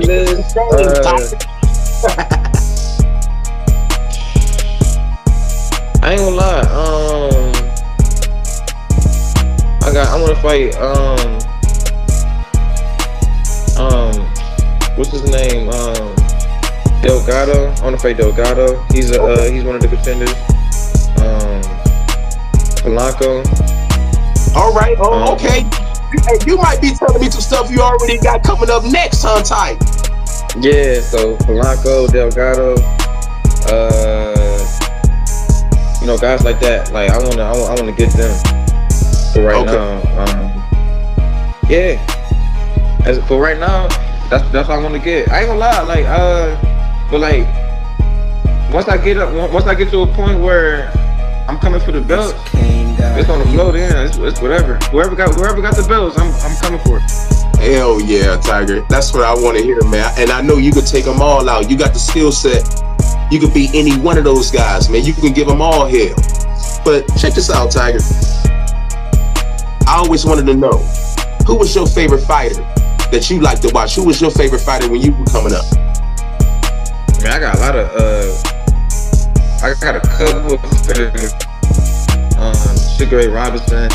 Yeah. Pernell Whitaker. Ali, Roy Jones, Floyd. Who else? James Toney. Who else? You know, Terrence Crawford is one of my favorites right now. That's my favorite fighter in the world, bro. Yeah, like he a dog, man. Yeah, you know, Andre Ward, Floyd. Yep. Those are the names, bro. Yeah. Hey, you ever been in the ring? You ever been in the ring and sparred Terrence Bud Crawford? Yeah, when I was younger, yeah. This was some years ago. I was young when I sparred him. This was probably like what, 2019, I think, 2018, 2019. When I sparred him. Yeah, so this is before the Olympics and everything, huh? Yep. I got a chance to share the ring with him, and learned a lot. I got a chance to learn a lot from him. I was just getting ready to ask you, man, how was that, bro? I know that had to have been a hell of an experience to be in the ring with that man.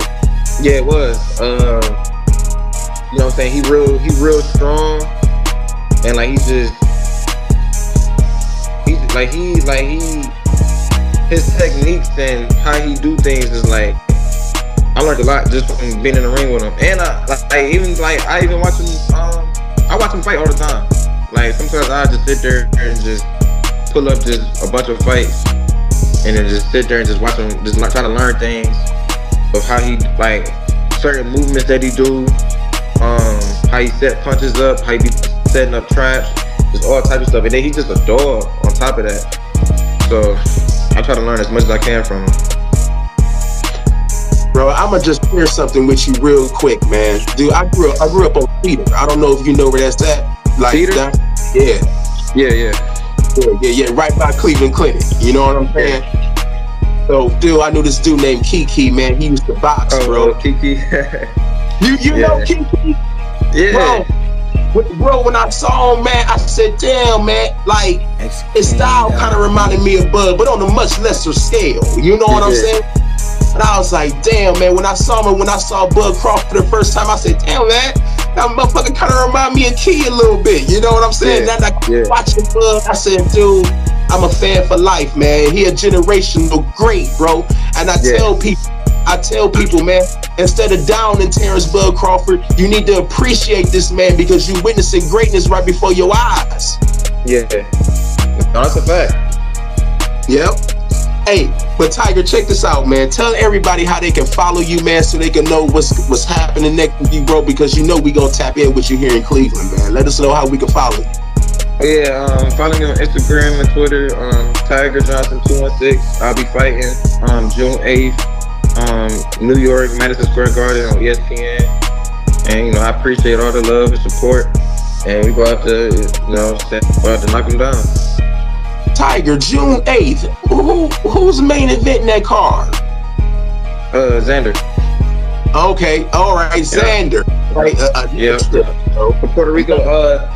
It's Puerto Rico Day on June 8th. So it's a big day, and it's a big card too. It's me, Shushu, Jahad, Xander. You know, it's a lot of hitters on that card. Hey, everybody tune in on ESPN. You heard it here, man. Tiger Johnson gonna be doing his thing. Hey, this has been another edition of Realville Boxing Talk. I'm Chuck P. C-Ville's finest, but to you haters, call me your highness. And at the June 8th, when it's all said and done, when you get this motherfucker up out of here, you want to come back on, man, and tell us how it went down? Yeah, for sure. Yeah, I got you. Hey, I appreciate you, Tiger. Hey, Tiger, I'm gonna get up with you, bro, after your fight, man. Good luck to you, bro. Okay. Keep doing great, man. I appreciate it, man. Yep. All right, you be easy. You too.